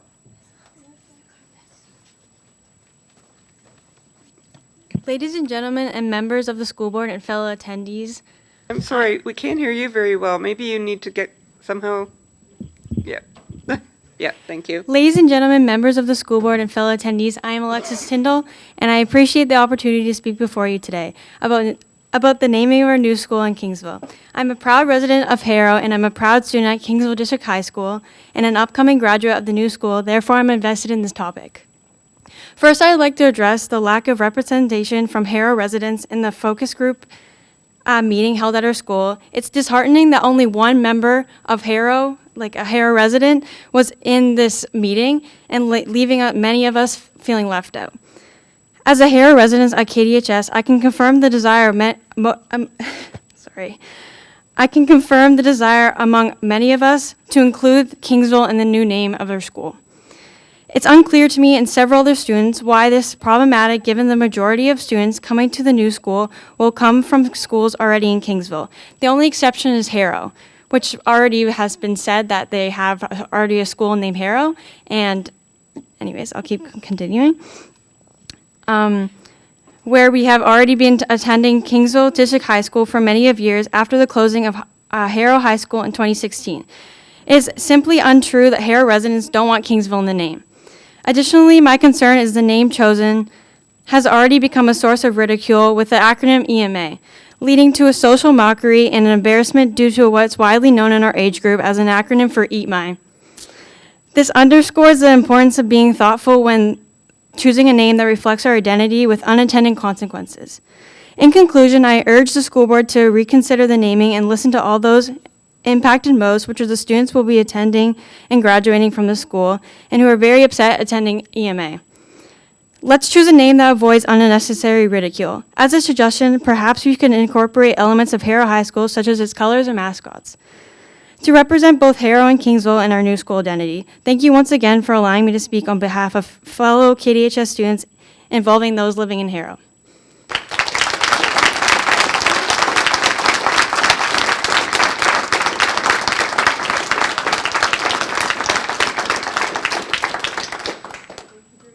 Thank you very much for your presentation. Were there questions, trustees? No. Well, thank you to all the speakers tonight, and thank you everyone for being here. And we're moving on to the next part of our business, which is item M1, notice of motion from trustee Burgess. Thanks, Madam Chair. Would you like to put it on the floor? I would like to put this motion on the floor as printed. And as Do we have a notice is seconder? given. Trustee Nelson, do you want to speak to it? Just briefly.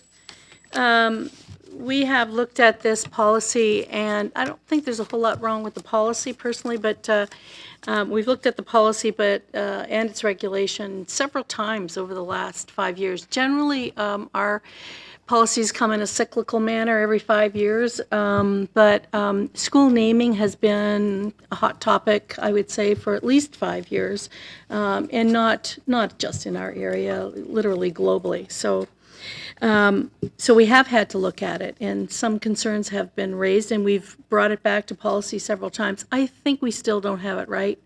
There's lots that I think are problematic in the implementation. I didn't think that the regulation particularly served the process well when there were multiple schools, multiple municipalities involved, the committee structure, the timeline of sharing information, etc. Having our clear direction for a name that is a concept, an idea, wasn't relayed well, even though it's included in the regulation. I don't think it's facilitated easily to get concepts and ideas. I think it's very open to folks being not as open-minded as a creative process for a concept and an idea for a name it demands. So I think there's a lot that has to be looked at again. I don't know where it will go, but I really strongly hope I have very good support for sending this back to policy committee and really looking at it every word from scratch. Thank you. Thank you. Anyone else on the motion? Oh, trustee McKinley, then trustee Pine, then trustee Cook. Yeah, I'd just like to say, having been part of the naming committee, I definitely will support having the policy and regulation go back to the policy committee for review and discussion to see where that goes, because it was I've been on a lot of naming committees, and it was a different process involving that many schools. So it's something we should probably be looking at and reconsidering to improve. Pine, Student Trustee Pine? Through you, Madam Chair, I would just like to suggest a friendly amendment to the motion, that it also, when going back to the policy committee, appoint myself as well as Kinsey Kendrick, a student senator, to sit on the policy committee strictly as student advisors, well, for just this policy while it is there. I don't think that's in order to make an amendment. It's definitely not a friendly amendment because it would have to be voted on. But we have a policy committee, and the policy committee can invite members to come, such as student trustees at the time when the policy committee meets for input. They can do that. Thank you. Trustee Cook and then Trustee Leclerc. Through you, Madam Chair. I'm just kind of confused. This policy was reviewed not that long ago. A new part of the policy was brought up, ideas and concepts based on the board's ongoing foundational, operational, and philosophical criteria are encouraged to be the fundamental consideration of a new or a revised school name. That was moved by Trustee Burgess, and I'm just wondering, like, why now? Why didn't we think of this before? We knew that we were going to have a new school. We knew that there was going to be 4 schools involved in this. Why now? What happened with this is a mess, and I think this is too late. So my question is, why now? Well, I think that's a rhetorical question, but it's always in order to review our policies. Trustee Leclerc? Yeah, so having sat on a number of naming committees, some that went amazingly well and some that went less than amazingly well, I realized that one thing that I've learned is we're never going to come up with the perfect policy. I've gone so far as to suggest that we just number our schools like they do in New York. Not seriously, but that's what they do in New York. New York is number schools, and it certainly would eliminate any questions that we have here tonight. But I have a question to the maker of the motion, because we have, since being elected in 2014, I think we've reviewed this at least 3 times. Might be 4. From 2014, we've reviewed this this policy 4 times that I can recall, and we tweak it. I'm just wondering if the motion is so broad that what you started off by saying you were concerned about the fact that it wasn't structurally appropriate for this particular set of circumstances, and not that it didn't necessarily function except for that portion. So I'm wondering if this notice of motion is so broad that, because you ended by saying going over it word for word. I'm not sure that we need to do that because we've been there 4 times, and this would be the 5th time in 10 years. So I'm just looking for some clarification as to what you envision that we need to address before I make up my mind. Thank you. Trustee Burgess? On that, thanks for the question. Through you, if I could. I don't want to prejudge where it's going to go. I know that every time it's been implemented, whether it be a consolidation, which we've done several times in the last while, a brand new school, which we've done now, a few times. There has been a trend for the last more than a decade to choose names that were those concepts and ideas. So that's not new.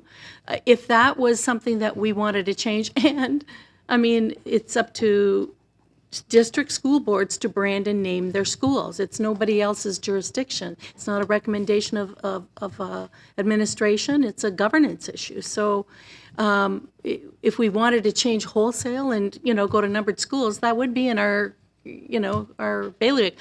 No, I'm not being facetious. What I'm saying is that we have this. It wouldn't be. I can't judge, but I wouldn't say that it would be ideas and concepts, because the idea of Westview Freedom, Beacon Heights, Lakeshore Discovery, the names that we've been choosing, Legacy Oak trail, and the names that when we've done it with people, they've been highly vetted. So I don't think that would be it. I think that, and it wouldn't be per instance either. It wouldn't be because of this latest example of showing where the regulation didn't serve the district well, So I think that when we get it, I say word for word because we do have to go over every word. I don't think every word's going to be changed. If I could predict where it would go, I noticed that in the call for the next step, so we've done the abstract, the background, the regulation, the policy presentation, the creative brainstorming, the submissions from the thing, the long list, short list, suggestions from the committee, and defaulting to an alternate name, discussion, and going. If I had to go backwards, I would say that the next step that we have is the mascot motto, slogan, which is not a governance issue. At all. Trustees don't have a role at all. However, the direction in that did give some parameters around the district for this next step, saying that, everybody's going to be involved here, so let's look at the names that are okay and the names that we maybe shouldn't, consider.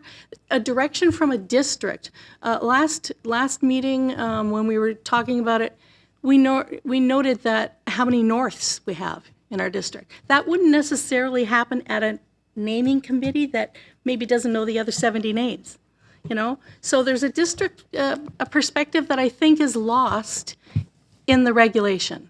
So I don't know what the answer is, but I do think that the policy committee can do it. The other thing I'd like to address is that anybody can make a submission to the policy committee. And in fact, on the policy committee, we've had subcommittees, so if this is something that's ongoing, and it was brought forward by one of my colleagues earlier, a couple years ago, a year and a half ago, whatever, and tried to table it, actually refer it, just, I think it's something that we need to look at. I think it's something that we seriously need to look at. And because we keep tweaking it, and we've had some instances where what was your thing, less than stellar or whatever?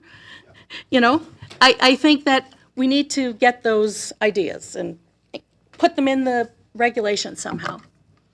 Supplemental? So on that, so I guess my question would be, the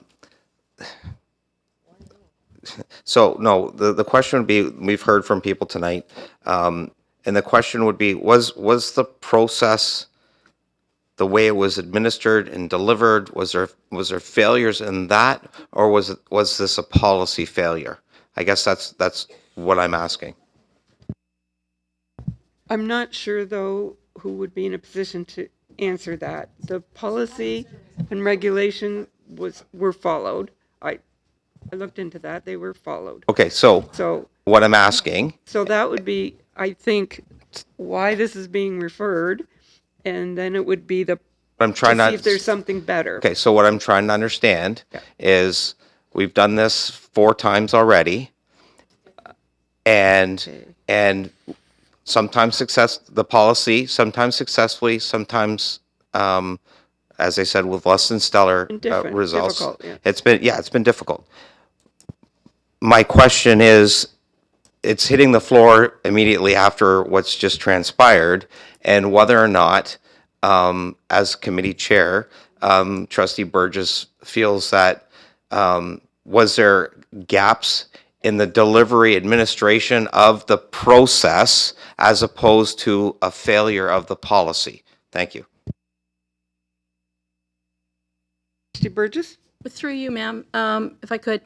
The gaps, I would say, I would have to, because I will be taking it all in. I was under the understanding everybody on application, for example, had the full policy and the regulation. We discussed it from the very beginning.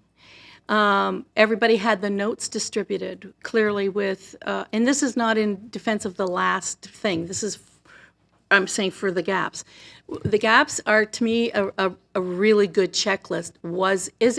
Has everybody got the same information? Can you sign off on this?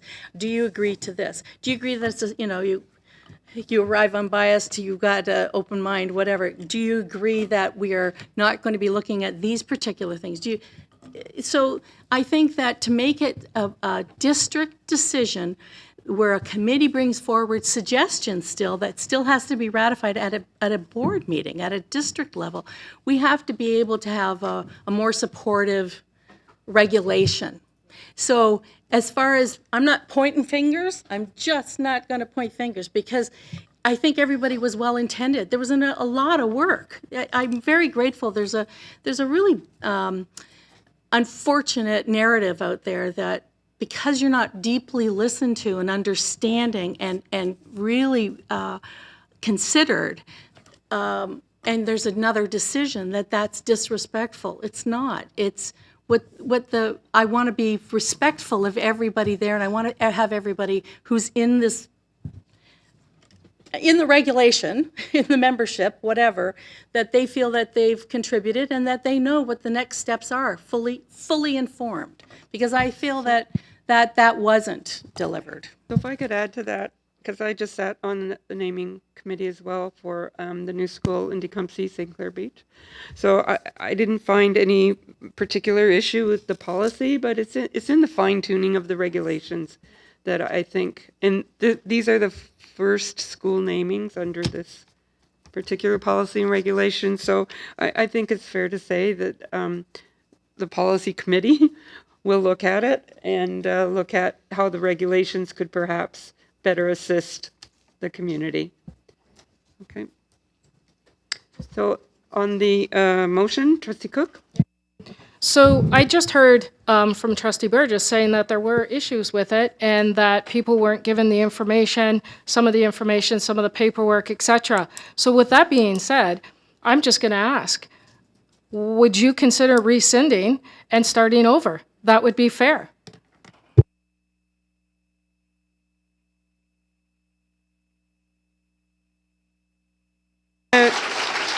Take that as a rhetorical question. And are there any other questions on the motion? Trustee Ching, on the motion? Yes, on the motion. Motion is about the policy committee. Yes. Going to the policy committee. I'm thinking of supporting the motion, but it's totally different with the intention of the maker of the motion. And based on the current chaos and all these fights and satisfaction from the community, we have already known that the current policy is has shortcoming, is a failure of the policy. So I wanted it to be improved, and the current policy make a trustee to proceed with the procedure with lack of democracy and transparency in the naming procedure, and the current policy allowed the trustee to pick up part of the policy, to make use of that, to give his own opinion regardless of the committee's opinion, suggestion. So I think the current policy has serious problem and needs to be fixed. And based on the current chaos and the satisfaction from the community, I strongly suggest to take back the result of the naming procedure and go back to the naming committee and reconsider a new name to avoid the potential harm to the students and community, and to protect the public confidence. So I support the policy. Thank you. For clarification, our policy on naming and renaming of board facilities has always included the fact that it's the responsibility of the trustees, and the trustees can always put forward a name at the meeting. That's always been in our policy. Supplemental. And Supplemental. so I'm just clarifying that has been there for years. Okay? Yes, supplemental to that point. I think the policy give the trustees the right to give alternative names, but it should be based on conditions. And if there is no problem with the naming committee, and their suggestions should be respected, their work should be respected. Yeah. Point of order, Madam Chair. Thank you. Point of order. Trustee. I would just ask that you please remind Trustee Burgess to not be speaking out of turn. She's actually impairing my ability to hear other people who are speaking. I've heard constantly while speakers were speaking her own opinions, and it's constant, and it's actually impairing my ability to hear and Okay. to do my role properly. So I would ask Thank that you. you please remind her of Thank that. Apologize. If I can, I would like to apologize. I'm sorry. I didn't know I could be heard or I was saying anything. I'm sorry. I didn't mean to impair I didn't. Thank you. I do apologize. Ask trustees again, if you're going to speak, it has to be strictly with regard to referring the policy to the committee, not on a naming procedure that just took place. Trustee Armstrong? I don't have the policy in front of me to confirm this, so that's why I'm asking it. Is part of our present policy the listing of criteria to direct the naming process? Is that specifically stated? I don't have it in front of me either, but that's something that the policy committee would look at. Okay, So, then I will yeah. have a question during trustee question period. Sure. In regards to that. Okay. Anyone else on the motion? For the first time, you've already spoken on the motion? Okay, all right. Trustee Sipcar? I just wanted to respond to that as the chair of the policy committee. You can see it on page 3 of 3, the naming criteria. So for Trustee Armstrong. Trustee Pine.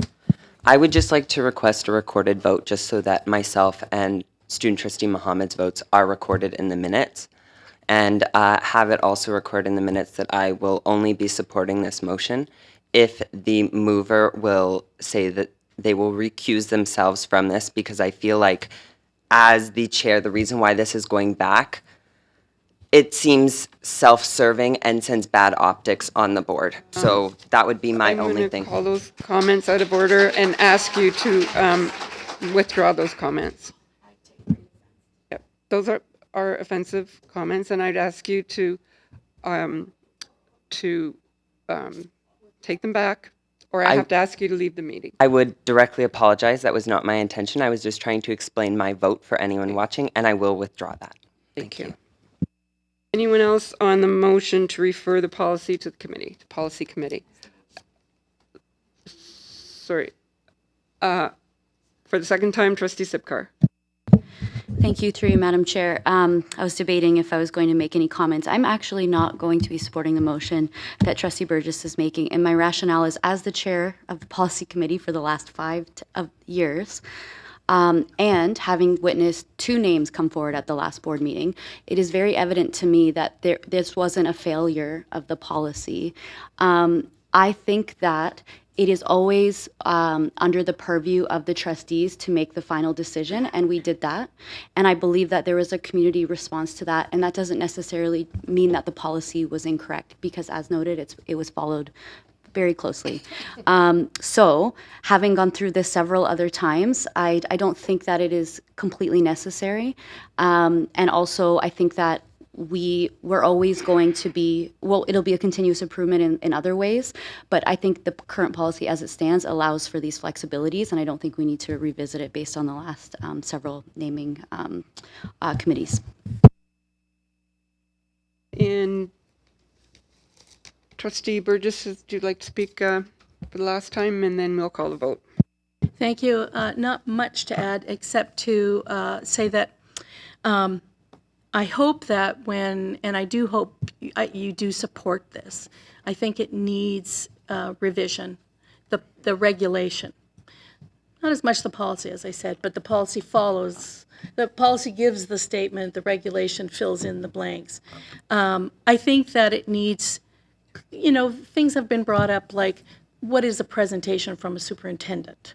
What are the expectations of attendance or balance or discussion? Is it facilitated?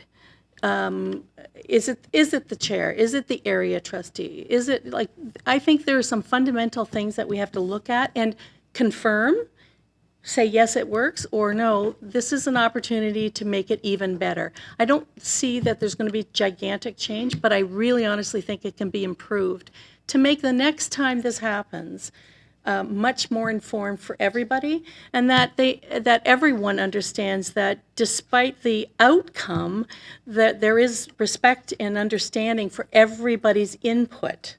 But that it is a district decision, and that doesn't come through clearly enough in the regulation, that it's a district decision.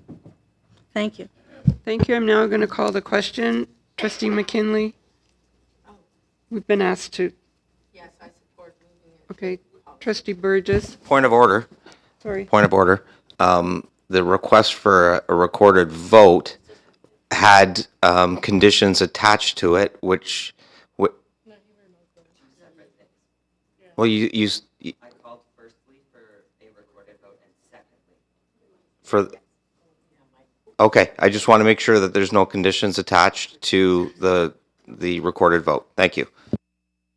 No, no trustee is recused from the right to vote. So we're voting on the motion. Trustee McKinley, support. Yeah, I'll put my mic on and say it this time. Support. Trustee Burgess? Thank you. I support it as printed, no amendments. Thank you. Trustee Armstrong? I'll support it. Thank you. Trustee Pine? Opposed. Student trustee, sorry. Trustee Leclerc? I'm opposed. Trustee Sipcar? Opposed. Trustee Cook? Opposed. Trustee Chin? Opposed.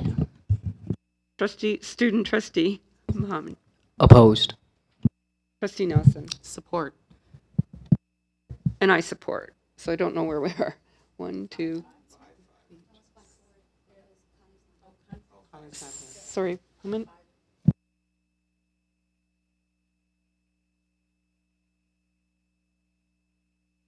Motion's carried. Yes. Thank you. Okay, moving along. N1 is the report of the Director of Education.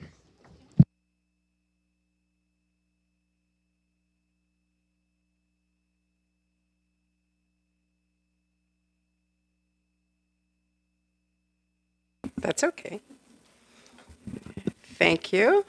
So over the past month, the Ministry of Education has been moving forward on the development of some policies and regulations in relation to the Better Schools and Student Outcome Act, which became law in 2023. The aspects of the Act which they're currently working on in terms of regulations are with respect to school board leadership, parental involvement, and increasing transparency. There was a great deal of excitement around our elementary schools in February, and I want to thank everyone at Bagley, Sandwich West Public School, and Legacy Oak Public School for their hospitality when I visited their kindergarten open houses. It was a great evening all around for showing our families that the GEC DSB is a great place to be. We're working with Windsor-Essex County Health Unit to eliminate the scourge of vaping by young people in our schools and in our community, and by promoting the Break the Vape Challenge. Students from grade 6 to grade 12 have produced and submitted 30-second video public service announcements in the competition, and the voting is currently underway. And I would like to thank our student trustees and our student senate for their leadership in this activity. It's critical to the health of our youth.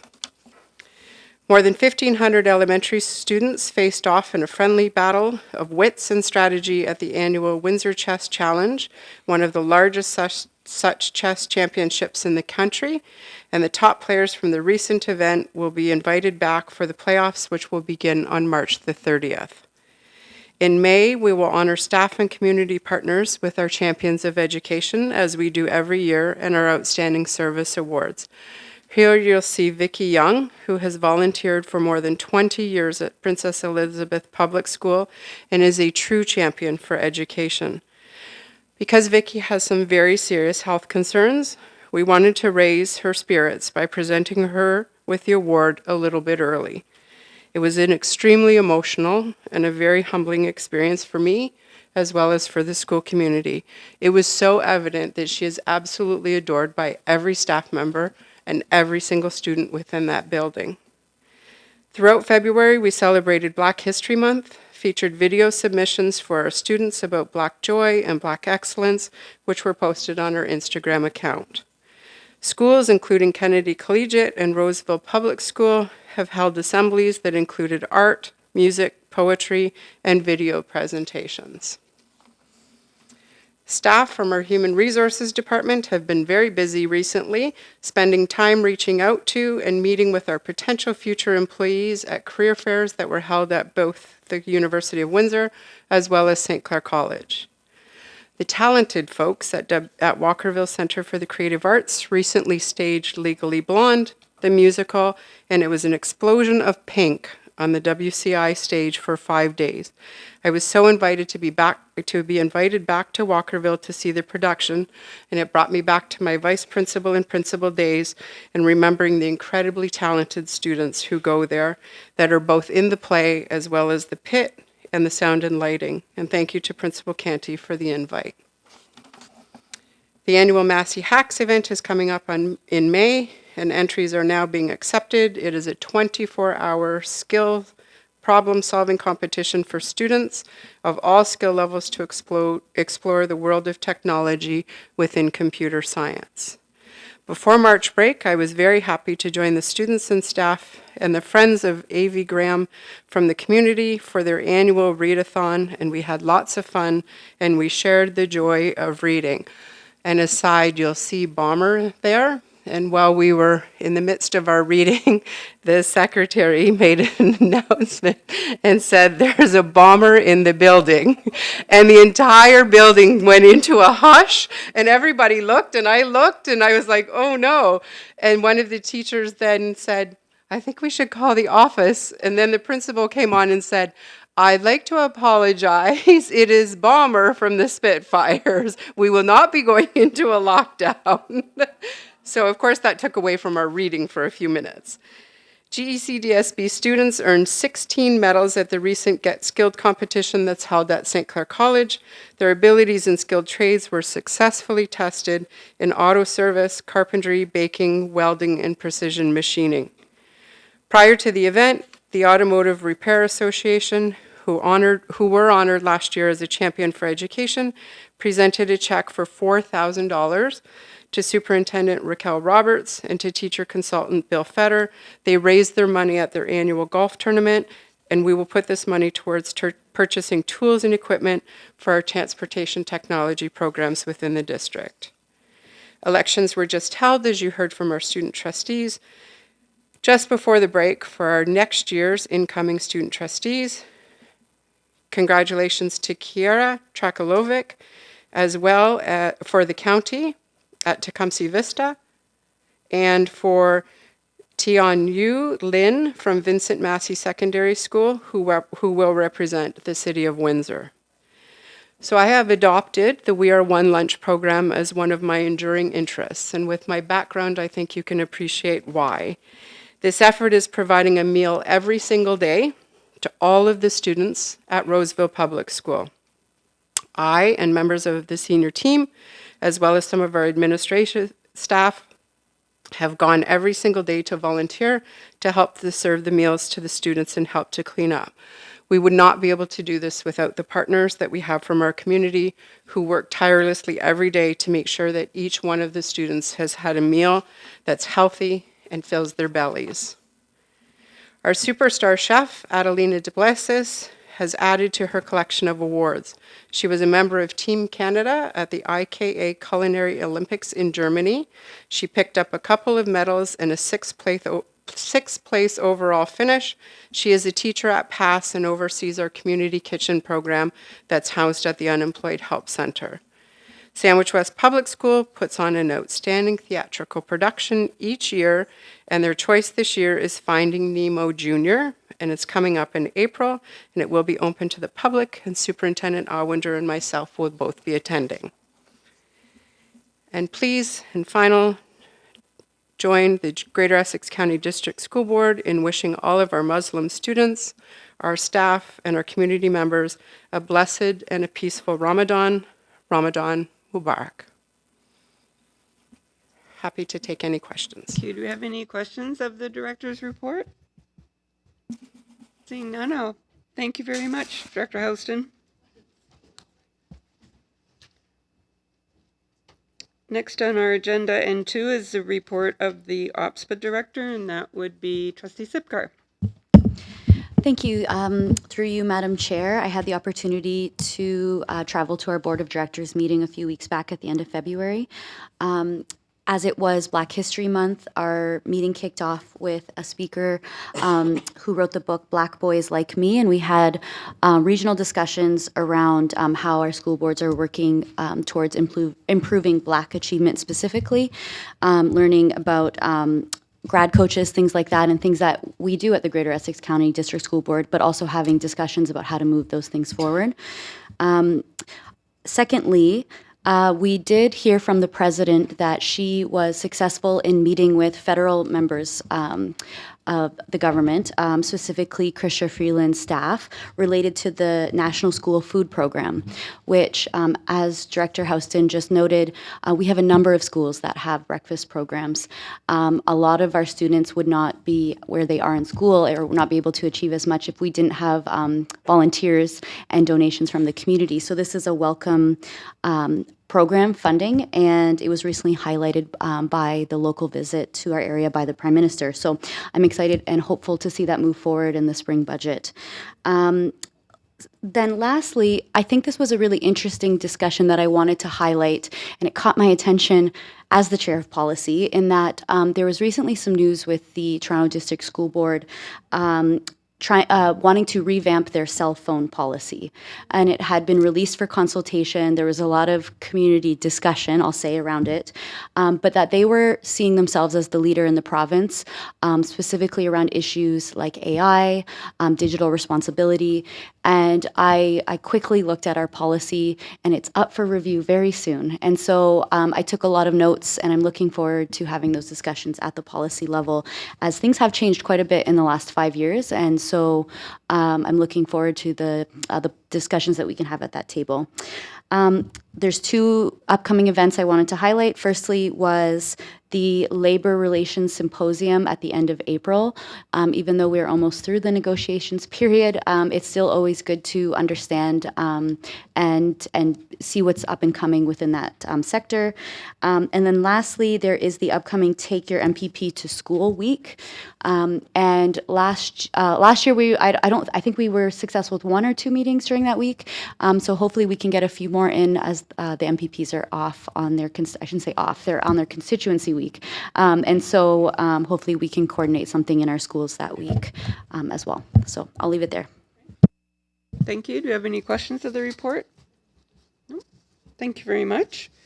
N3 is the Student Achievement Plan. You have that in your package. It's just a report to be received. There is no presentation, but it's open for questions if there are any questions. Any questions? No.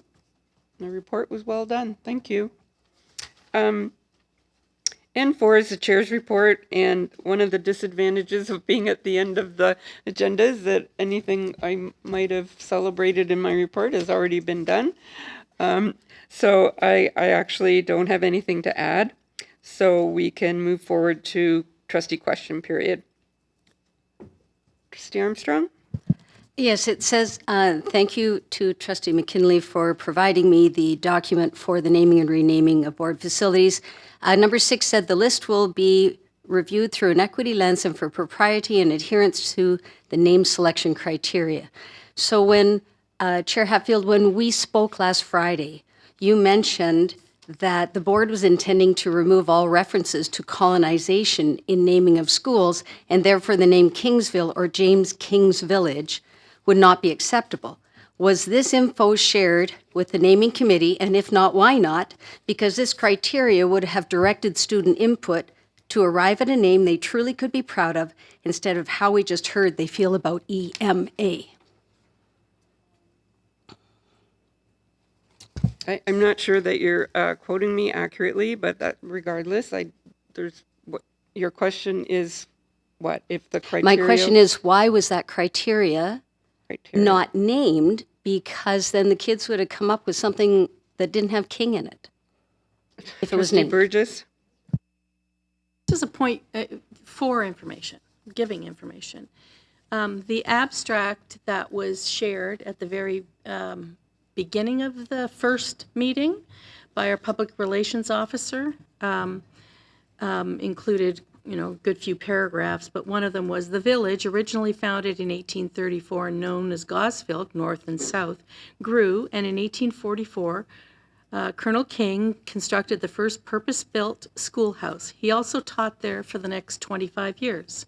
The town of Kingsville was subsequently named in his honor. So that was shared, and not in any derogatory name as a point of fact, and it wasn't taken away from the choice.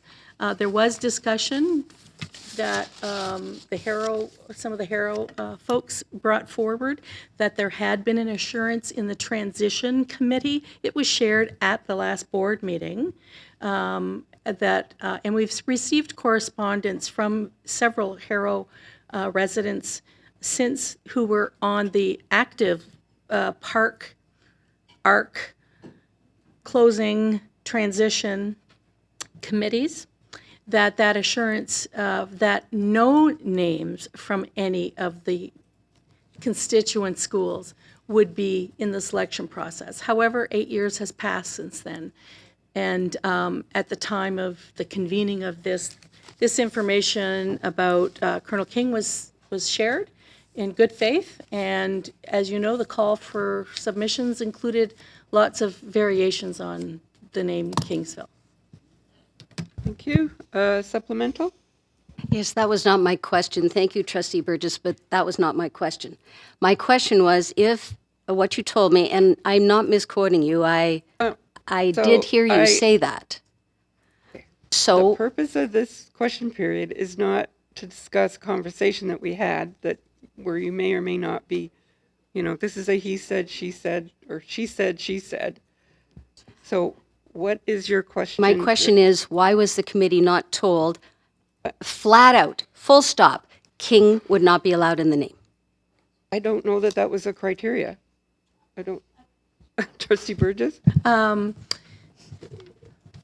Knowing that the transition committee from Harrow had been told that, and many people knew that was an assurance given to them, just like a promise, but not being present there and not having anything in our regulation to support that. We couldn't put that up front to prejudice the entire thing. I think that if we had known that and given that direction as a district, that no former school names would have been, so not Jack Minor, not Kingsville, not Harrow, not Ruthven, none of those would be up for consideration, then that would have delivered a different result, obviously, from the committee. But we had nothing in the regulation that said, oh, you will now, take these names off. And we didn't have anything, an attestation, I'll say, from somebody who was present at that time that wasn't directly associated with the Harrow community. So it was, we have since received that. But why was it not? Because there was no mechanism whatsoever to put that in place and prejudice the process. So we wear that, and we all do. So the regulation may, if now that it is going back, maybe that'll address that, and wouldn't that be a good thing? So there was a filtering, though. I must say, I didn't find this out until kind of after the fact, but there is a filtering for the public submissions of names, and had there been somebody that wouldn't have passed the vetting process, that name would have not made it forward. Colonel King was in the list that made it forward, so there was a hurdle jumped. But there were names that were taken out that were considered obscene or childish, is what I heard. Now, as far as the acronym goes, I know there was a little side comment about the acronym. That was vetted, but the person who vetted it didn't know the acronym. It didn't come up. It didn't come up at the meeting either. Didn't come up at the first meeting in our notes that says, I'm looking at Erie Migration Academy, right in the official notes. Wasn't removed because of an acronym. We missed it. That's a simple thing. We missed it. No, we're going around the room. Trustee Pine has a question. Just on that statement, I was wondering, because I wasn't here during the whole transitional committee period, I'm wondering who made that assurance that the name would not include any of that. Point of order. Correct me if I'm not wrong, but the question period is for questions of administration from trustees. Yeah, I believe administration could answer it So what better is- than... Not questions of Right. one trustee to another trustee. That's definitely not the process. Point of order. I would prefer that we respect the process. Correct. Trustee Pine, do you have a question for administration? Yes. Okay, My question your would be- question. Is there any record that administration has that shows that assurance that was made to any of these schools during closures that the community schools would not be included? And in what authority at that point did it have? Because my understanding is that the Board of Trustees decides school names. So how would someone have the authority to say that this name will not be there? I don't know. I just don't understand. So if anyone knows that or could look into it, that would be appreciated.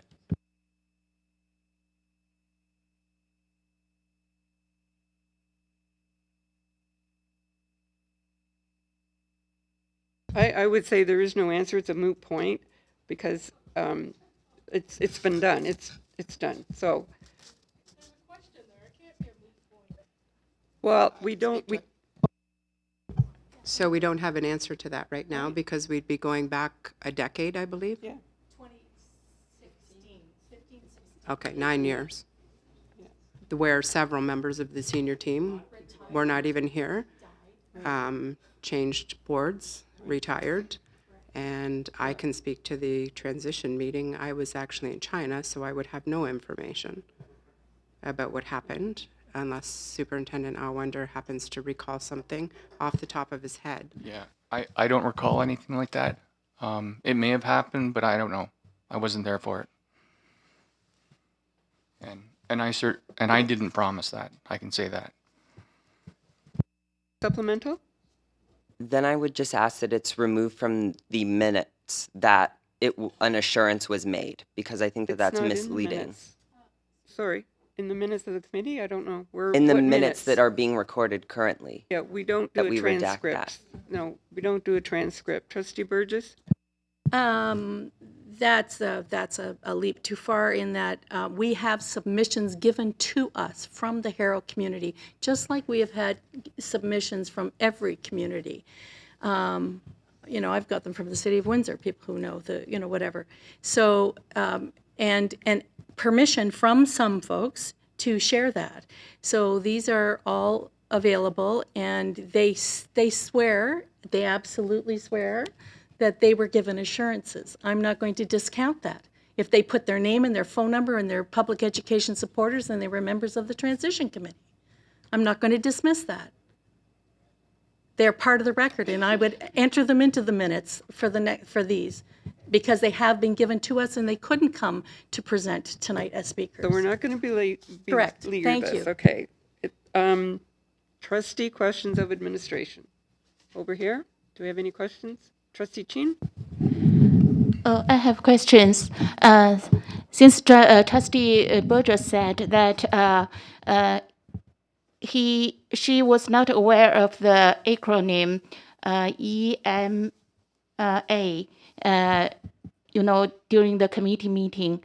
But my question is, now you have known that, and you have known all the... Question would be out of order. Yeah, my question let me finish. You can judge if it's question. It's a You need question. a question of administration? Yes, yes, Okay, your question of administration. yes. My question is that will administration accept this kind of name, which has such bad acronym and has so much controversy and dissatisfaction from the community, and it has so much potential harm to the students, to the community. Are you going to accept that? And now the trustee Burgess has already known that. But it doesn't matter if you know that before. But for name, when we choose a name, even for baby, we have discussed it. But the situation is that before last board meeting, we didn't know the name at all. And it came out suddenly. And we Trustee Chin, you're out Yes. of order. This is a question. Administration doesn't have the authority to name our schools. Only trustees can do that. So your question is out of order. Thank you. Are there other questions? Trustee Pine, the second time? Oh, right, sorry. They're moving on to notices of motion. So Trustee Armstrong? Yes, in light of the conversation we just had, I would like to make the notice of motion for next meeting that the Board of Trustees rescind the motion that the Greater Essex County District School Board name the new school in Kingsville Erie Migration Academy and replace the name with one suggested by the committee report that has a thoroughly vetted acronym. Trustee Armstrong, I'm going to rule that out of order because you already made that motion earlier in the meeting and it was voted on. I did not. No. You made that you put that motion on the floor. It was seconded, I believe, by Trustee Chin Trustee Cook. or Trustee Cook, on the sorry, floor. and it was voted on. Oh, no. Maybe we need to, but it was put on the floor and voted on and defeated. Yep, she's looking. It was moved by Trustee Armstrong, seconded by Trustee Chin to request a motion to be put on the floor to rescind something previously adopted for the name of the school in Kingsville. You can't keep bringing back the same motion.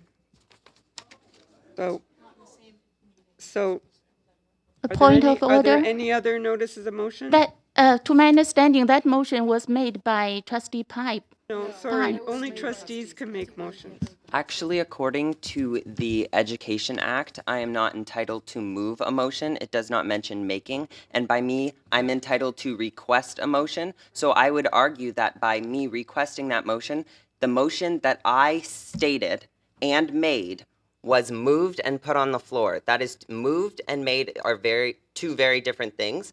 I am the maker. I am not putting a notice of the motion on the agenda. So we've had a legal opinion that student trustees cannot make or move the same thing, a motion. Sorry. All right, in that case, then what happened before doesn't count. No, Correct? You made the motion. It was seconded by Trustee Chin and it was voted on and defeated. Okay. So, are there any other notices of motion? Trustee Sipcar. Thank you, through you, Madam Chair. I'll just, a smallest preamble.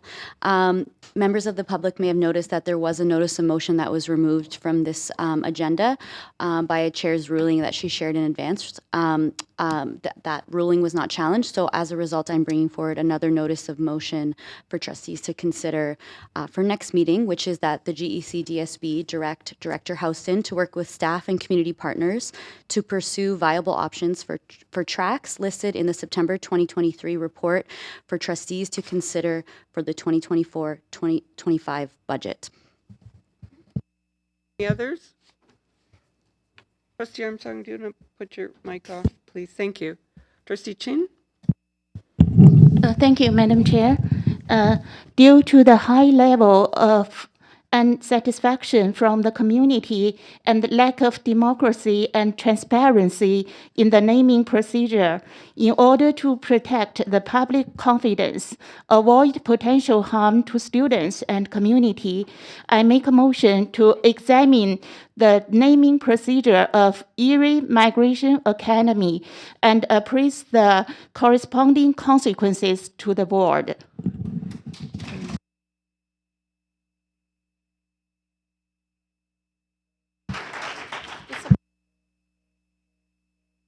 Not sure that that is in order because there's no direction for action. That's my notice of motion.